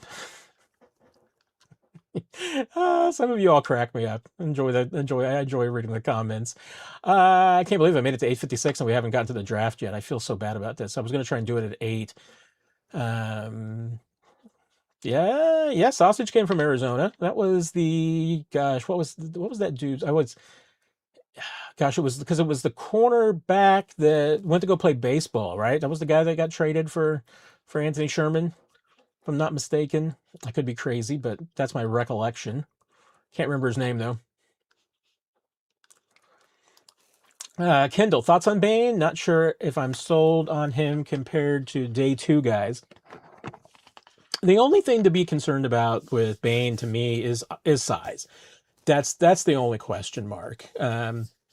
He had big games against big teams. He had 3 sacks, I think, in the playoffs. Those were against good teams. He was productive throughout. You watch his film. I mean, and that's the thing. I mean, you hear consistently, if you talk to anybody in the NFL and you say, "Hey, I got concerns about Ruben Bain," that person's going to say, "Watch his tape, and you're not going to have any more concerns."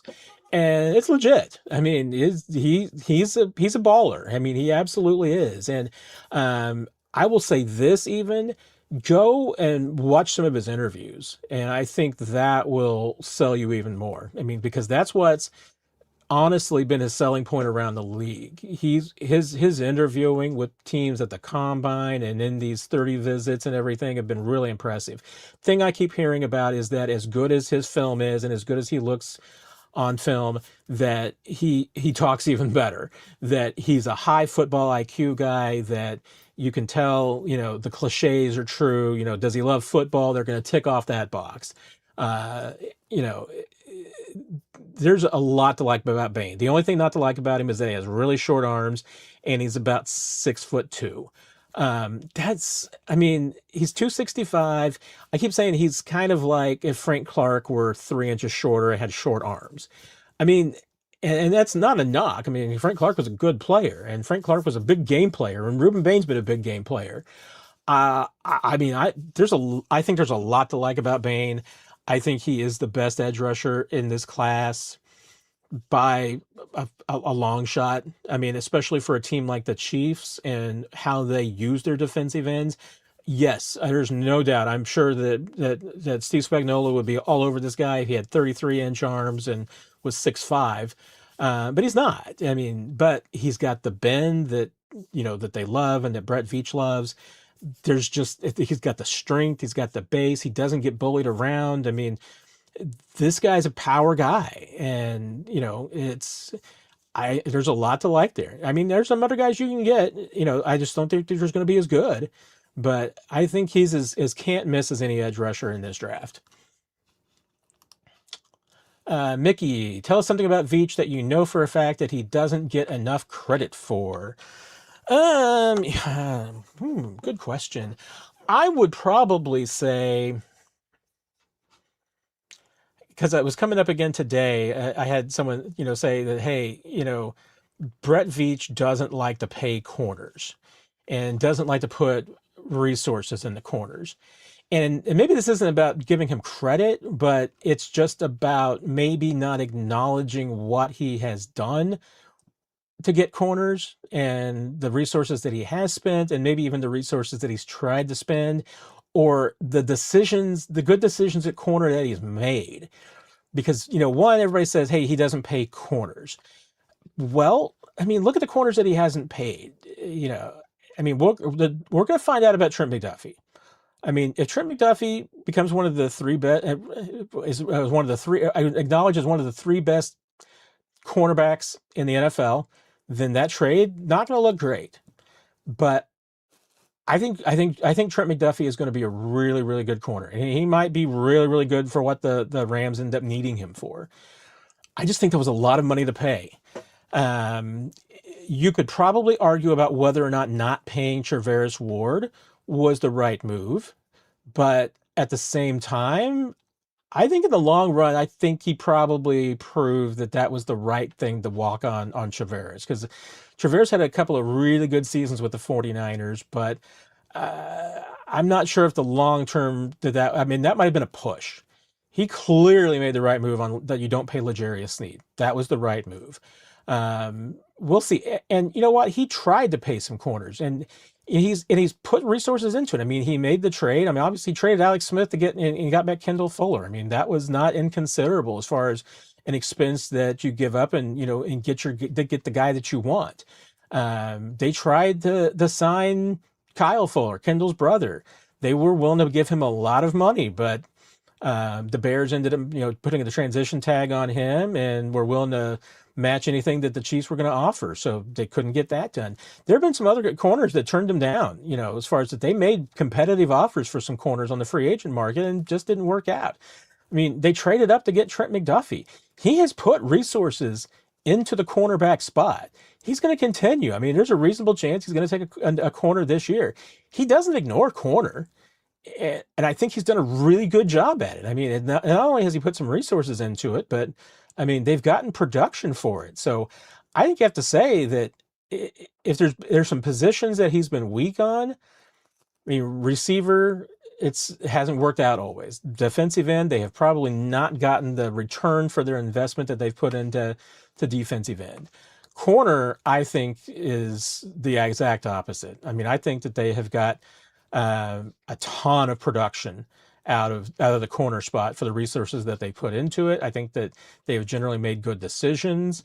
They haven't overpaid at that spot. They haven't wasted a lot of money at corner. They've made tough decisions, and I think by and large they've made the right tough decisions. McDuffie's going to be a test. I mean, there's no doubt about it. If in 3 years Trent McDuffie has been named All-Pro 3 times, then you're going to say, okay, well, I guess, maybe he didn't get as much value for McDuffie as you thought. You may look back at this and say, you know what, man, he got on Trent McDuffie at the right time. The league was catching up to him. So I think that's something that, and Brett is, and probably I think Brett is also a little underrated at relationships. I mean, he shows up in the locker room, and the guys appreciate that.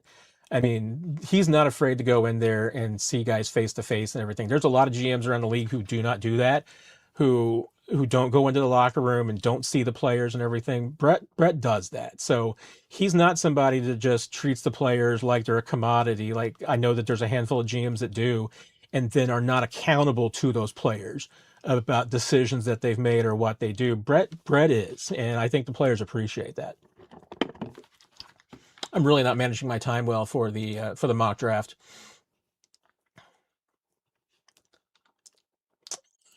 Man, Jackie, 9, 29, and 74 to get Bane at 3. I mean, it's a lot, but if you want Bane, that's the way to go. And Jackie, there's a lot of people who are with you that think that Reese is an edge. So, and if he's an edge plus, even better. Oh, let's see what else. If we got just a couple more, then we are going to. Well, let's get in and do this mock draft real quick. So, AZ Chief, what late round quarterback do you think the Chiefs might have eyes on? Thought it was interesting that Jalen Daniels from KU, and I mean, was at their pro day today. I mean, that makes sense for Jalen to be there, but local guys don't have to go to the local team pro days or anything. But Jalen, I think that was a good decision for him to be there. I'm trying to remember if there was any other local quarterbacks that were there. Let me pull that list up real quick. That was one of the names that jumped out to me was Jalen Daniels. I think, especially when you brought in Justin Fields, that could be an interesting pairing. I mean, that would be to me kind of doubling down a little bit on what you've got as a backup quarterback. That if you needed to trade in on going with guys who have athleticism and upside, that'd be the way to go. I think Jalen might have been the only quarterback in for the Chiefs local pro day today. That wouldn't stun me. I mean, there's not really anybody else locally. It's necessarily big quarterback prospect. Let me see who else is out there. There's a name that's on the tip of my tongue that I just can't remember that I liked. Um, who else was out there? I hear Taylor Green a little bit, and I've watched him play in college, and that's good. I imagine somebody's going to take Drew Aller long before the Chiefs would consider taking like a flyer on anybody, and chances are, I mean, I mean, I don't think the Chiefs are going to draft a quarterback. It will probably be anybody that they bring in. It'll probably be an undrafted free agent. Jalen Daniels, if he goes undrafted, would be a perfect guy. I know Texas Tech has got a guy that's out there. Sure. That would be another late round undrafted guy that I'm sure Brett would, or sure Patrick would like to see. But I mean, even as the Mizzou guy, I would support Jalen Daniels. I mean, I think that would, like I said, I mean, that would be a way to kind of double down a little bit on your Justin Fields investment as a backup. Think it would be, I think it'd be really intriguing to see that. So that would probably be my guy. And like I said, I think that would almost be an undrafted. That could be an undrafted guy. Jalen might get drafted, but it's probably going to be close. But I could say what my favorite Ozzy Osbourne song is, but I would end up losing even more respect than I already have for my musical taste in the past. So I think I've even mentioned it before. So that might be a deep Matt Derrick trivia question out there. Uh, Jackie, other Jack, or no, same Jackie. I wasn't thinking I was thinking, didn't think you had the Derek Thomas thing there earlier. Looking back, would you do what Veach did with paying Karlaftis 88 million, Smith 94, Bolton 44, and letting the best player go? And I'm assuming you're talking about the best player being Duffy. I think I would, Jackie, and here's why. Two of those give me no heartburn at all. I mean, I know people, a lot of Chiefs fans disagree with me, but I have no problems at all with the Nick Bolton deal. I if you had not paid Nick Bolton, there's somebody who would have. Might have been the Raiders, but somebody would have. But here's the thing: it doesn't have anything to do about whether somebody else would have paid him the money. It's what is he worth to the Chiefs? And I just do not think that their defense would be as good as it has been, and even last year, I don't think it's as good as it. I don't think it would have been as good without Nick Bolton. Nick Bolton keeps that team together. I mean, he does a lot of things that people just do not realize, and it goes beyond just setting the defenses and making the calls and everything like that. That guy's a glue guy. That guy is a glue guy on the field, off the field. I mean, he is probably he and Drew Tranquil together, I think, would be like the two smartest linebackers I've seen in Kansas City. I mean, Derek Johnson was a smart guy too. I mean, these guys are above and beyond that. They're first class. I mean, Nick Bolton is. I mean, I get the people wanting to be a better, in pass coverage. I get that. I think that he also gets blamed for a lot of things that aren't his fault. I think that if he has a fault, it's sometimes maybe trying to do too much. That there are times when he's trying to. I think there's times that he gets blamed for things that not only were not his fault, but were things that he was trying to fix that maybe somebody else messed up. I think Nick Bolton is just tremendously underrated, and I think people are going to realize that when his career is over, when he leaves, whatever it may be. I think you're just going to hate the next middle linebacker, Mike linebacker the Chiefs have. That's my prediction. That's my hot take. Trey Smith, I don't think is a bad deal. I mean, I think Trey is and can be and will be and continue to be one of, if not the best right guards in the league. So paying him like that, and I think that deal is only going to get better with age. I mean, there's going to be more guys continue to make more and more money than he does in the next 2 to 3 seasons. So I think that's going to be end up looking like it's going to be like Joe Tooney. You know, when you made Joe Tooney the best paid guard in the league, by the time that deal was done, I mean, he was no longer the best paid guard in the league, and that deal looked like a genius move.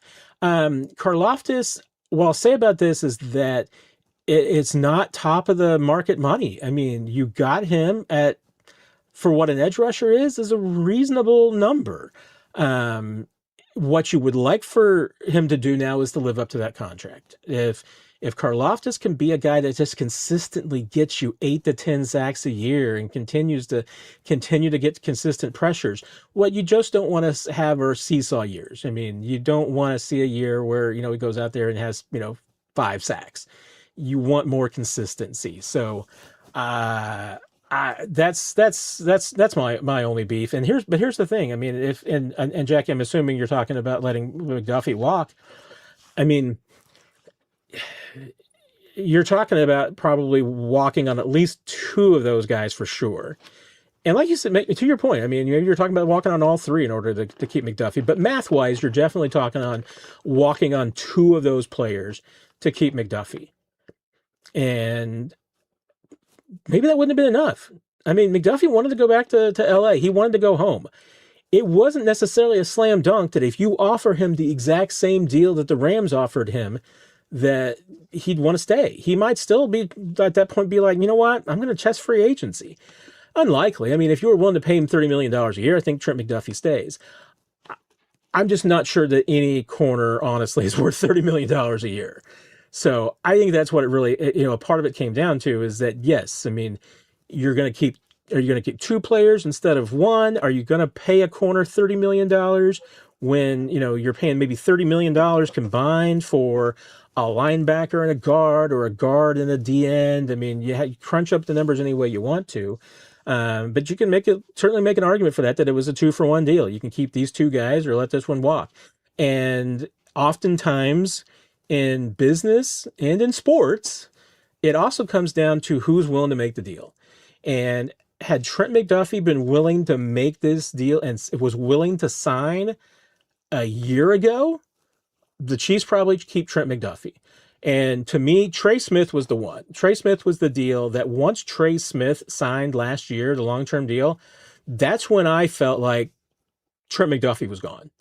Because these were both 2 guys. I mean, these were a couple of deals, but Smith in particular was the one that was like, okay, you can only afford to keep, now you can only keep one of these 2. You can't keep McDuffie and Trey Smith. You can only keep one of the 2. Who's the first one to sign? Once Trey Smith signed, that's when I felt like, okay, you can't keep McDuffie now. He's waited too long.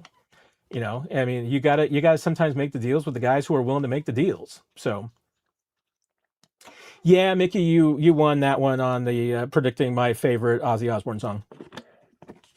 So I am busted.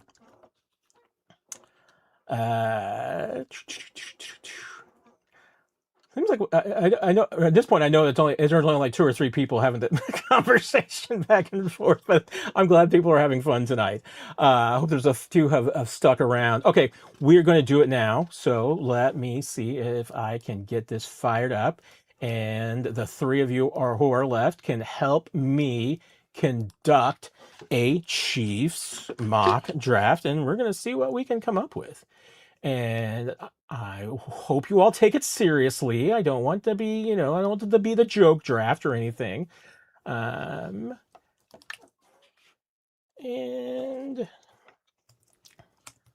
pull up a mock draft calculator here that we were going to use, or simulator. I usually use the Pro Football Focus one. I guess I'll give that one our try right now. And so we're not going to do,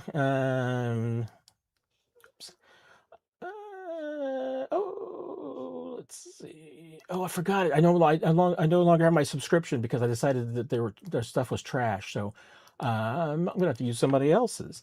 Um, sorry, was that out loud? Did I say that? I did. Um, let's see here.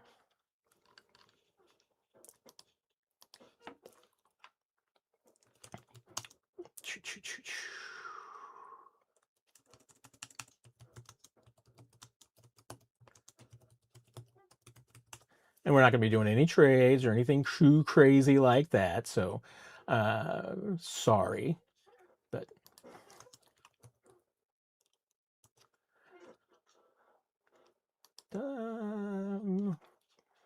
see, I do like the guys at PFSN. So you will use theirs. We may have to go fast just to make sure that we get through it and everything. We'll use the consensus board just to make things a little more interesting. Okay, dokey. And now let me see if I can remember how to share my screen.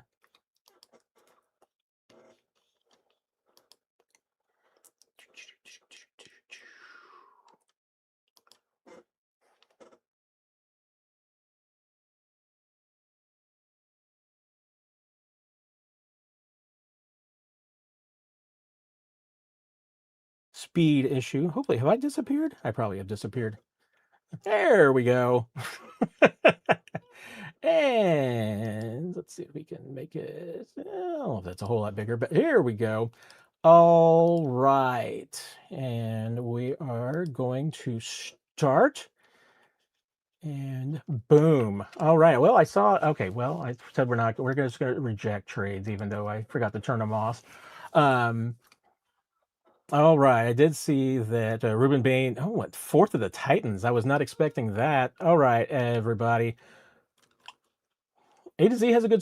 They do have a good simulator. I'll have to say. Well, tell you what. We're going to do another one next week. We'll use A to Z. So, all right. What do you guys want to do? If you can see it. Okay, I got to vote for Maui Goa or Tate. Let's see. Gosh, this is about worst case scenario.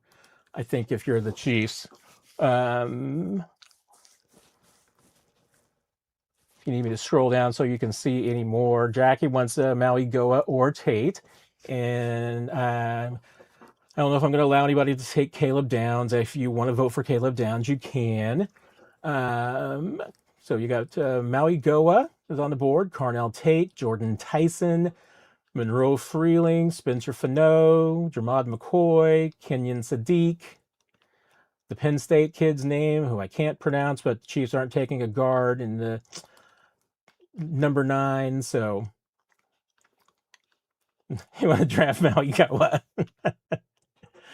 Oh, let's see. We got a Maui Goa or Tate. We got a Maui Goa vote. We got a Tate. We got a Maui Goa. I got a Tate. Is it Maui Noah? I've read that it was Maui Goa, but I will, Jackie, I will look at a few more sources. Okay. Well, we've got 1, 2, 3.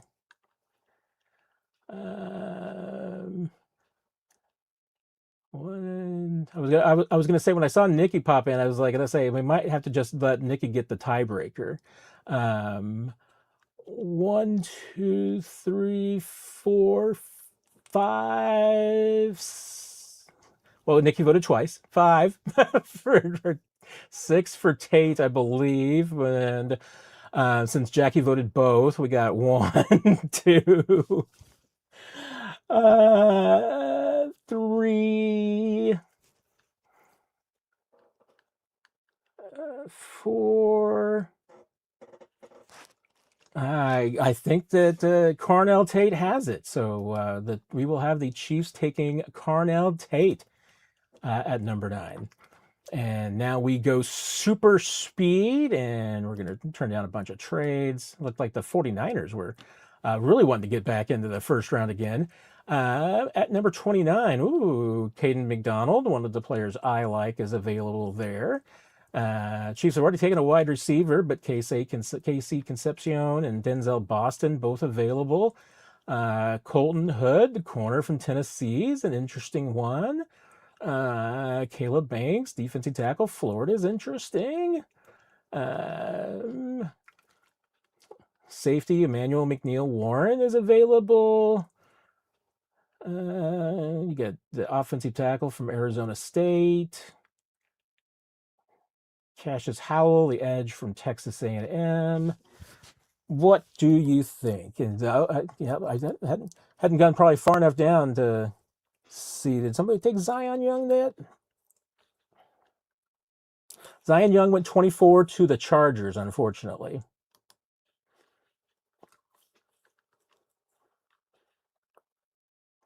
And we're getting a lot of talk for edge here. So TJ Parker was suggested is available.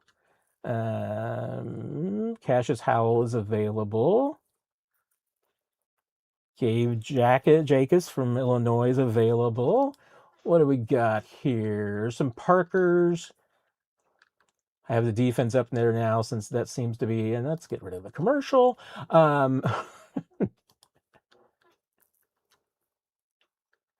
Let's see, what do we got? Parker. Since Zion Young is off the board, it looks like Parker is, we get to get McNeil Warren. It looks like the consensus is going to be TJ Parker. So we will take Clemson's TJ Parker as the edge at 29. So, sorry about the trades. All right, Chiefs on the board at 40. Where do you want to go? A lot of the same guys are still on the board.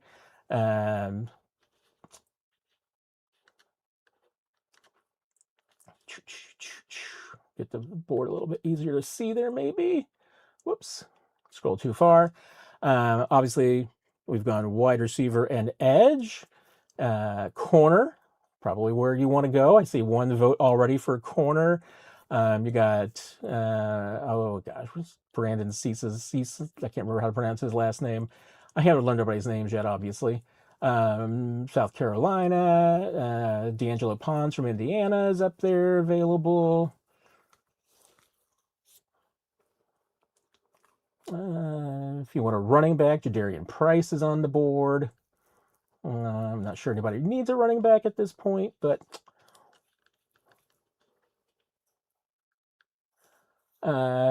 yeah, Mickey, I like your point about the fact that that's why you go Bailey or you want to draft it up, trade up for Bailey or Bain. Got a lot of just vote for the cornerback, and there's one for Pons from Mickey. Caleb Banks vote. When I look at the linebackers on the board, let's see. We've got Anthony Hill from Texas is on there. Jake Goldie from Cincinnati. Josiah Trotter from Mizzou, who, of course, I like. You know, MIZ.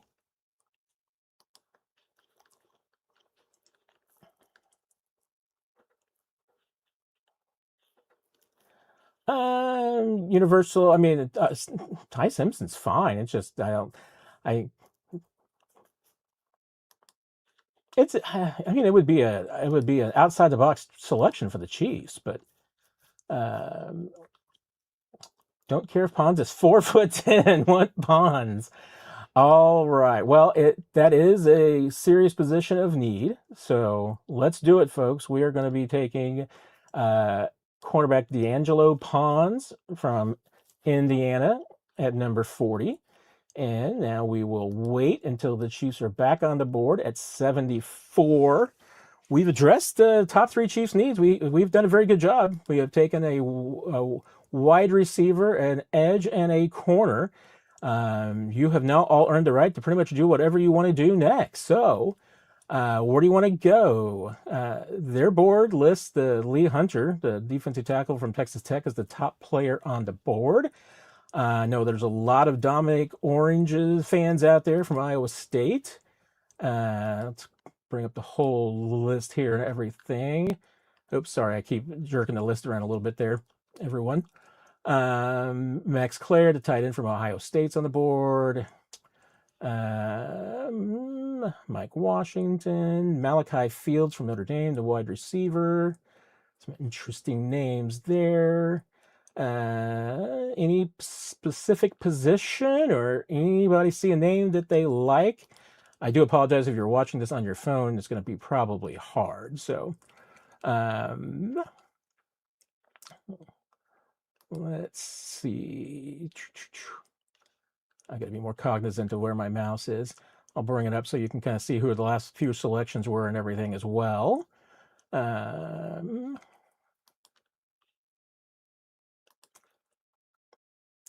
Well, if you like defensive tackles, I would say that Hunter or Dominic Orange are your two guys. They're at the top. I know we got at least one vote for Dominic Orange. You got a vote for Max Clare, the tight end.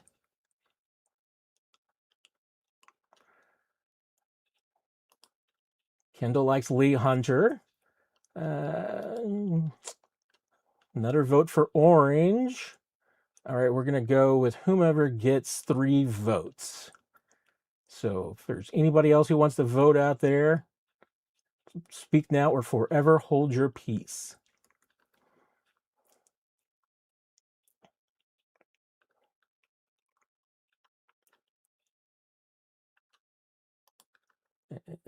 Pull up just the defense if anybody wants to see just that. Okay, we got 2 more votes for D tackle and Nikki with Big Orange. So let's do it. Dominic Orange, Iowa State, is a Chief. Now we are in round 4, pick number 109. The Raiders just took Jalen Farmer, offensive guard from Kentucky. The Chiefs were not taking. Carson Beck from Miami just went off the board. And Michael Trigg, tight end from Baylor. Let's see what we got here for the Chiefs. You got Justin Jolly, tight end from North Carolina State. Brennan Thompson, I've heard some nice things about him from Mississippi State. Got to see him play a little bit in college. Let's see what else. Big names we got going here. I mean, I'm going to let you all do the picking here. This is your draft, so I'm like Andy Reid. I have like 49% of the vote on this one, but I want all of you to take the choices here.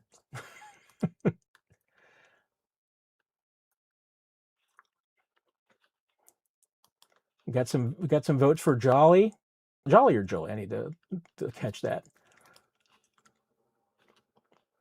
Chiefs should always take a tight end, so that, and Delp is there. That seems to be okay. We've apparently narrowed it down to our 2 guys. Let me see. Yeah, Oscar Delp.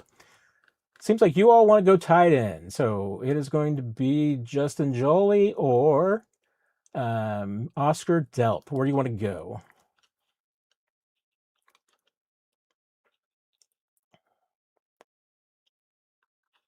List up the linebackers. This point, you got Bryce Betcher from Oregon, Harold Perkins from LSU, Keyshawn Elliott, Arizona State, Terrene York, A&M, Aiden Fisher, Indiana. If you're into linebackers, I could be also pushing the linebacker button to bring them all up. So there you go.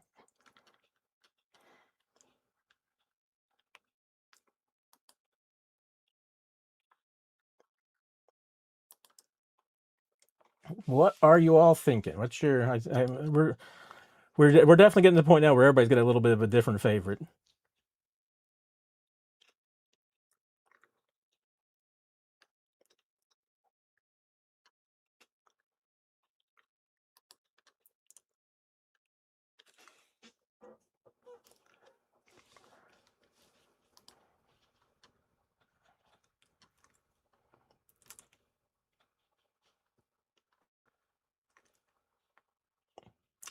Oh, Jackie, there will always be a next round.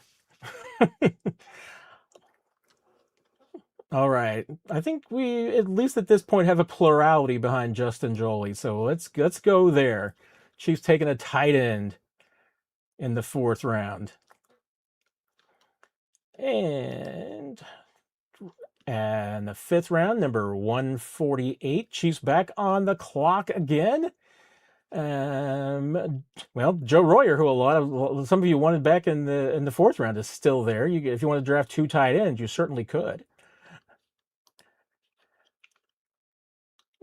Joe's been wanting a linebacker. Betcher's still available. Masses. I forgot to hit my linebacker button.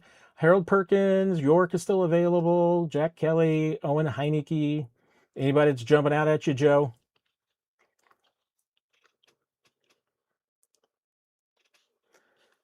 I was going to say, yeah, let me go back so y'all can see a little bit. Yeah, Aiden Fisher went right before there, too, if you wanted the linebacker as well.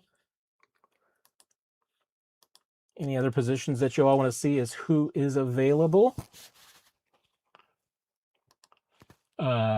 Corleone.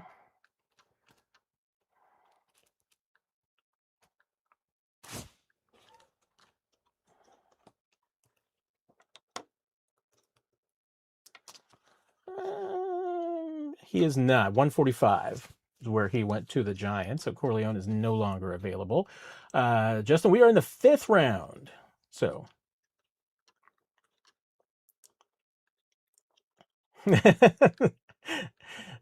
Jackie, you're probably ahead of some of us because there's probably a handful of us who are already past knowing anybody left on the board.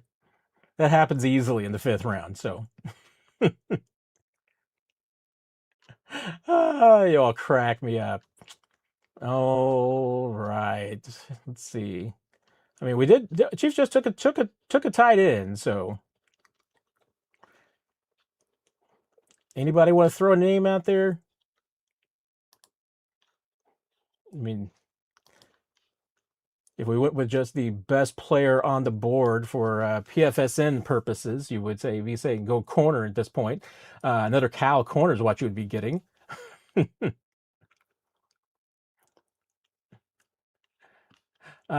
want to look at kickers? Best kicker on the board, Dominic Zavada from Michigan. So there you go.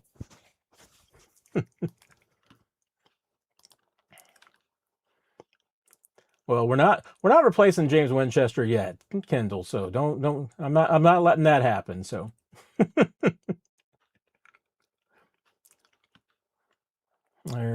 got. Let's see, Jackie is voting for linebacker or O line or D back. Masses is a vote. All right, Justin, since we got a vote for a corner and a vote for Masses, we're going to go with Hezekiah Masses, cornerback, California. All right, she's back on the clock at number 169. Nice. And at the top of PFSN's best available board is another tight end. So we've already taken a tight end. So we have not gotten Joe's linebacker. So Joe, do you want to look at your linebackers again and see what you got out there? I don't think we haven't taken a linebacker, right? We haven't. Yeah.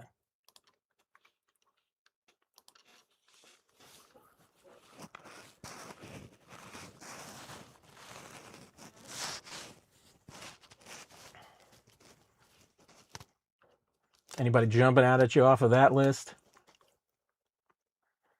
Safety. Here you go. You can look at that. You got Indiana's just got guys all over the place.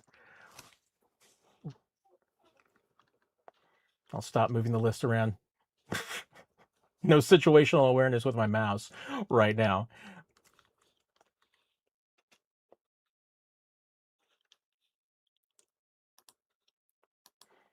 Yes, if you want to see what we have selected so far. So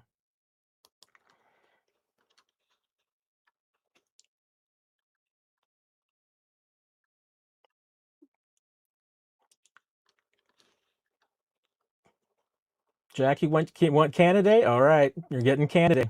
There you go. We got 2 more picks to go, people. We can grind this out. We can find out 2 more people that everybody, can name or identify or pronounce their name. All right. 176 back on the clock quickly. And pretty much all the same people left. So, Kendall, you want to look at a linebacker? Let's look at your linebackers right there. Anybody jumping out at you?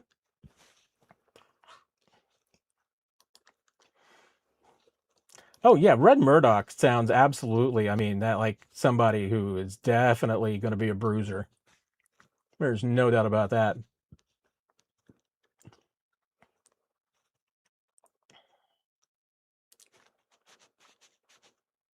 Let's see.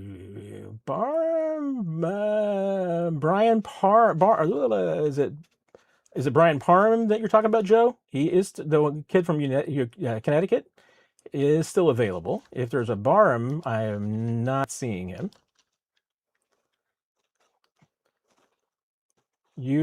Kendall, you and Joe are 2 linebacker fans, so I'm going to let you 2 pick your linebacker. I think Kendall wants Red Murdoch. Joe, you want Universal going for anyone from BYU. That's usually a safe choice. The running back from Navy, whose name I cannot remember. Probably.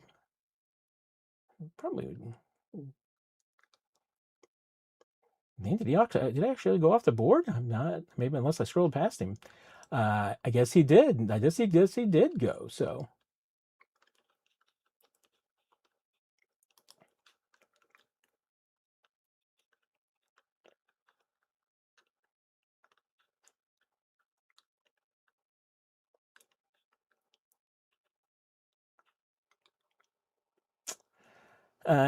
Yes, I believe Perkins is gone.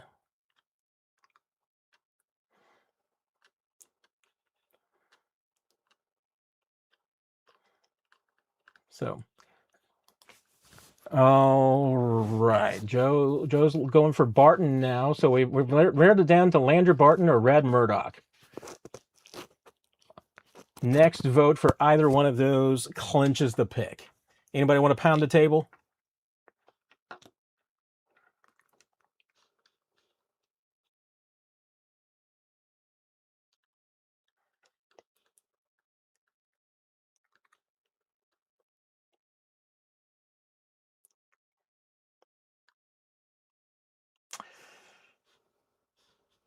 See, I'm almost thinking you can't go wrong with picking somebody from Utah. So for the Chiefs. So all right, Landry Barton gets the pick.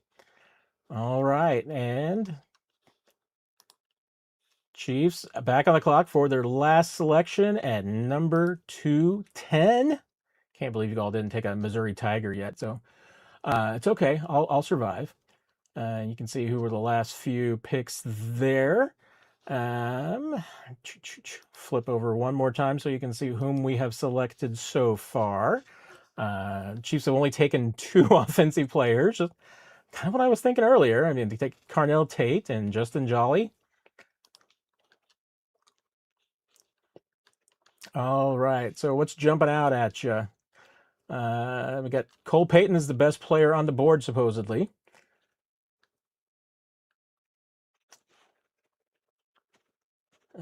Chiefs would absolutely take the guard from Wake Forest just to mess with me.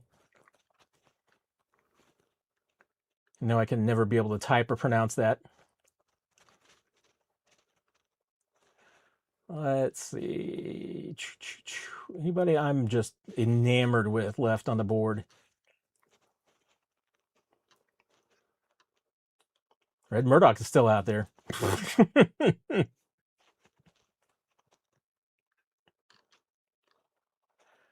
All right. We're getting to the point where I think the first vote is going to win this one. So Name your player and you get them.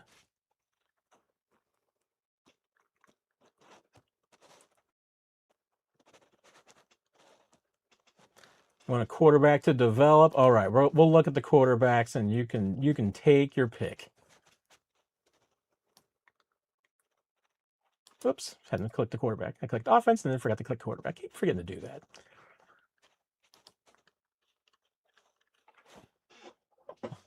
I mean, he's going to go undrafted, but I wouldn't oppose Jalen Daniels there. I mean,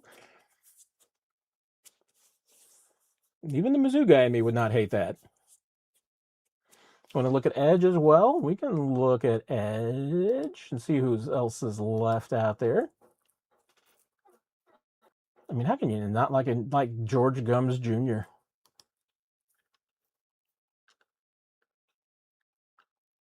That's a baller name.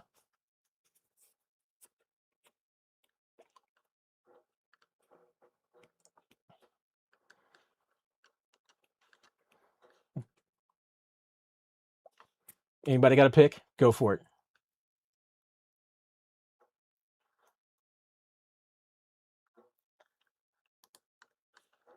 All right, we're gonna do it. We'll do it since we got a vote, and we will ride off into the sunset with Jalen Daniels as our developmental quarterback. Yeah, Jackie, I'll throw your question on there. Am I concerned about Zion Young's off the field stuff?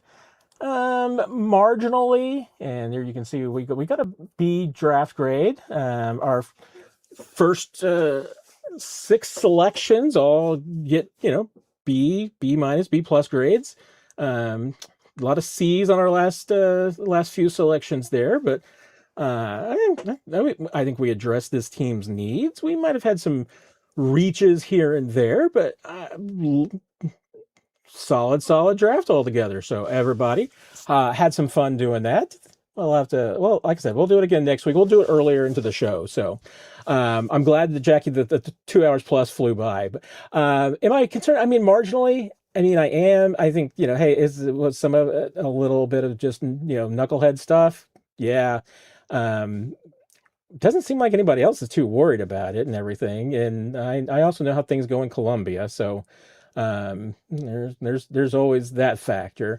But I mean, it's like I said, it's knucklehead stuff. It's things that should be able to develop out of a young man and should be able to knock some sense into him. I'm not too annoyed by it and everything like that. So teams are going to do their due diligence, and hey, if he is still a late first rounder, early second rounder, then that's definitely going to tell you that teams weren't too concerned about it. Now, if he goes, second round, early third, then suddenly you're going to be like, yep, teams were concerned about that. That was a big factor. Hey, everybody, thank you so much for being a part of the show tonight. I truly appreciate it. Thanks for having fun. I had a blast tonight, so we will, as always, we'll do it again next week. And like I said, we may have 2 episodes next week since we are going to hear from Brett Veach on Thursday. We might do a follow-up show on Thursday to break everything down and talk about what we heard and what it all means. 16 days till the NFL draft, and there's a lot more to do. Everybody, thank you for joining us. Thank you for a great night. Enjoyed everything. You are all the best. Thank you for the great super chats, and those are greatly appreciated. Help support the channel and the site, so thank you very much. We got a lot going on and coming up and some exciting things, so can't wait to share them all with you and talk to you about it. It's going to be a great couple of weeks coming up leading into the draft and beyond. Everybody have a great week. We'll see you on Sunday with 41 is the mic, and get ready for more draft coverage, everybody.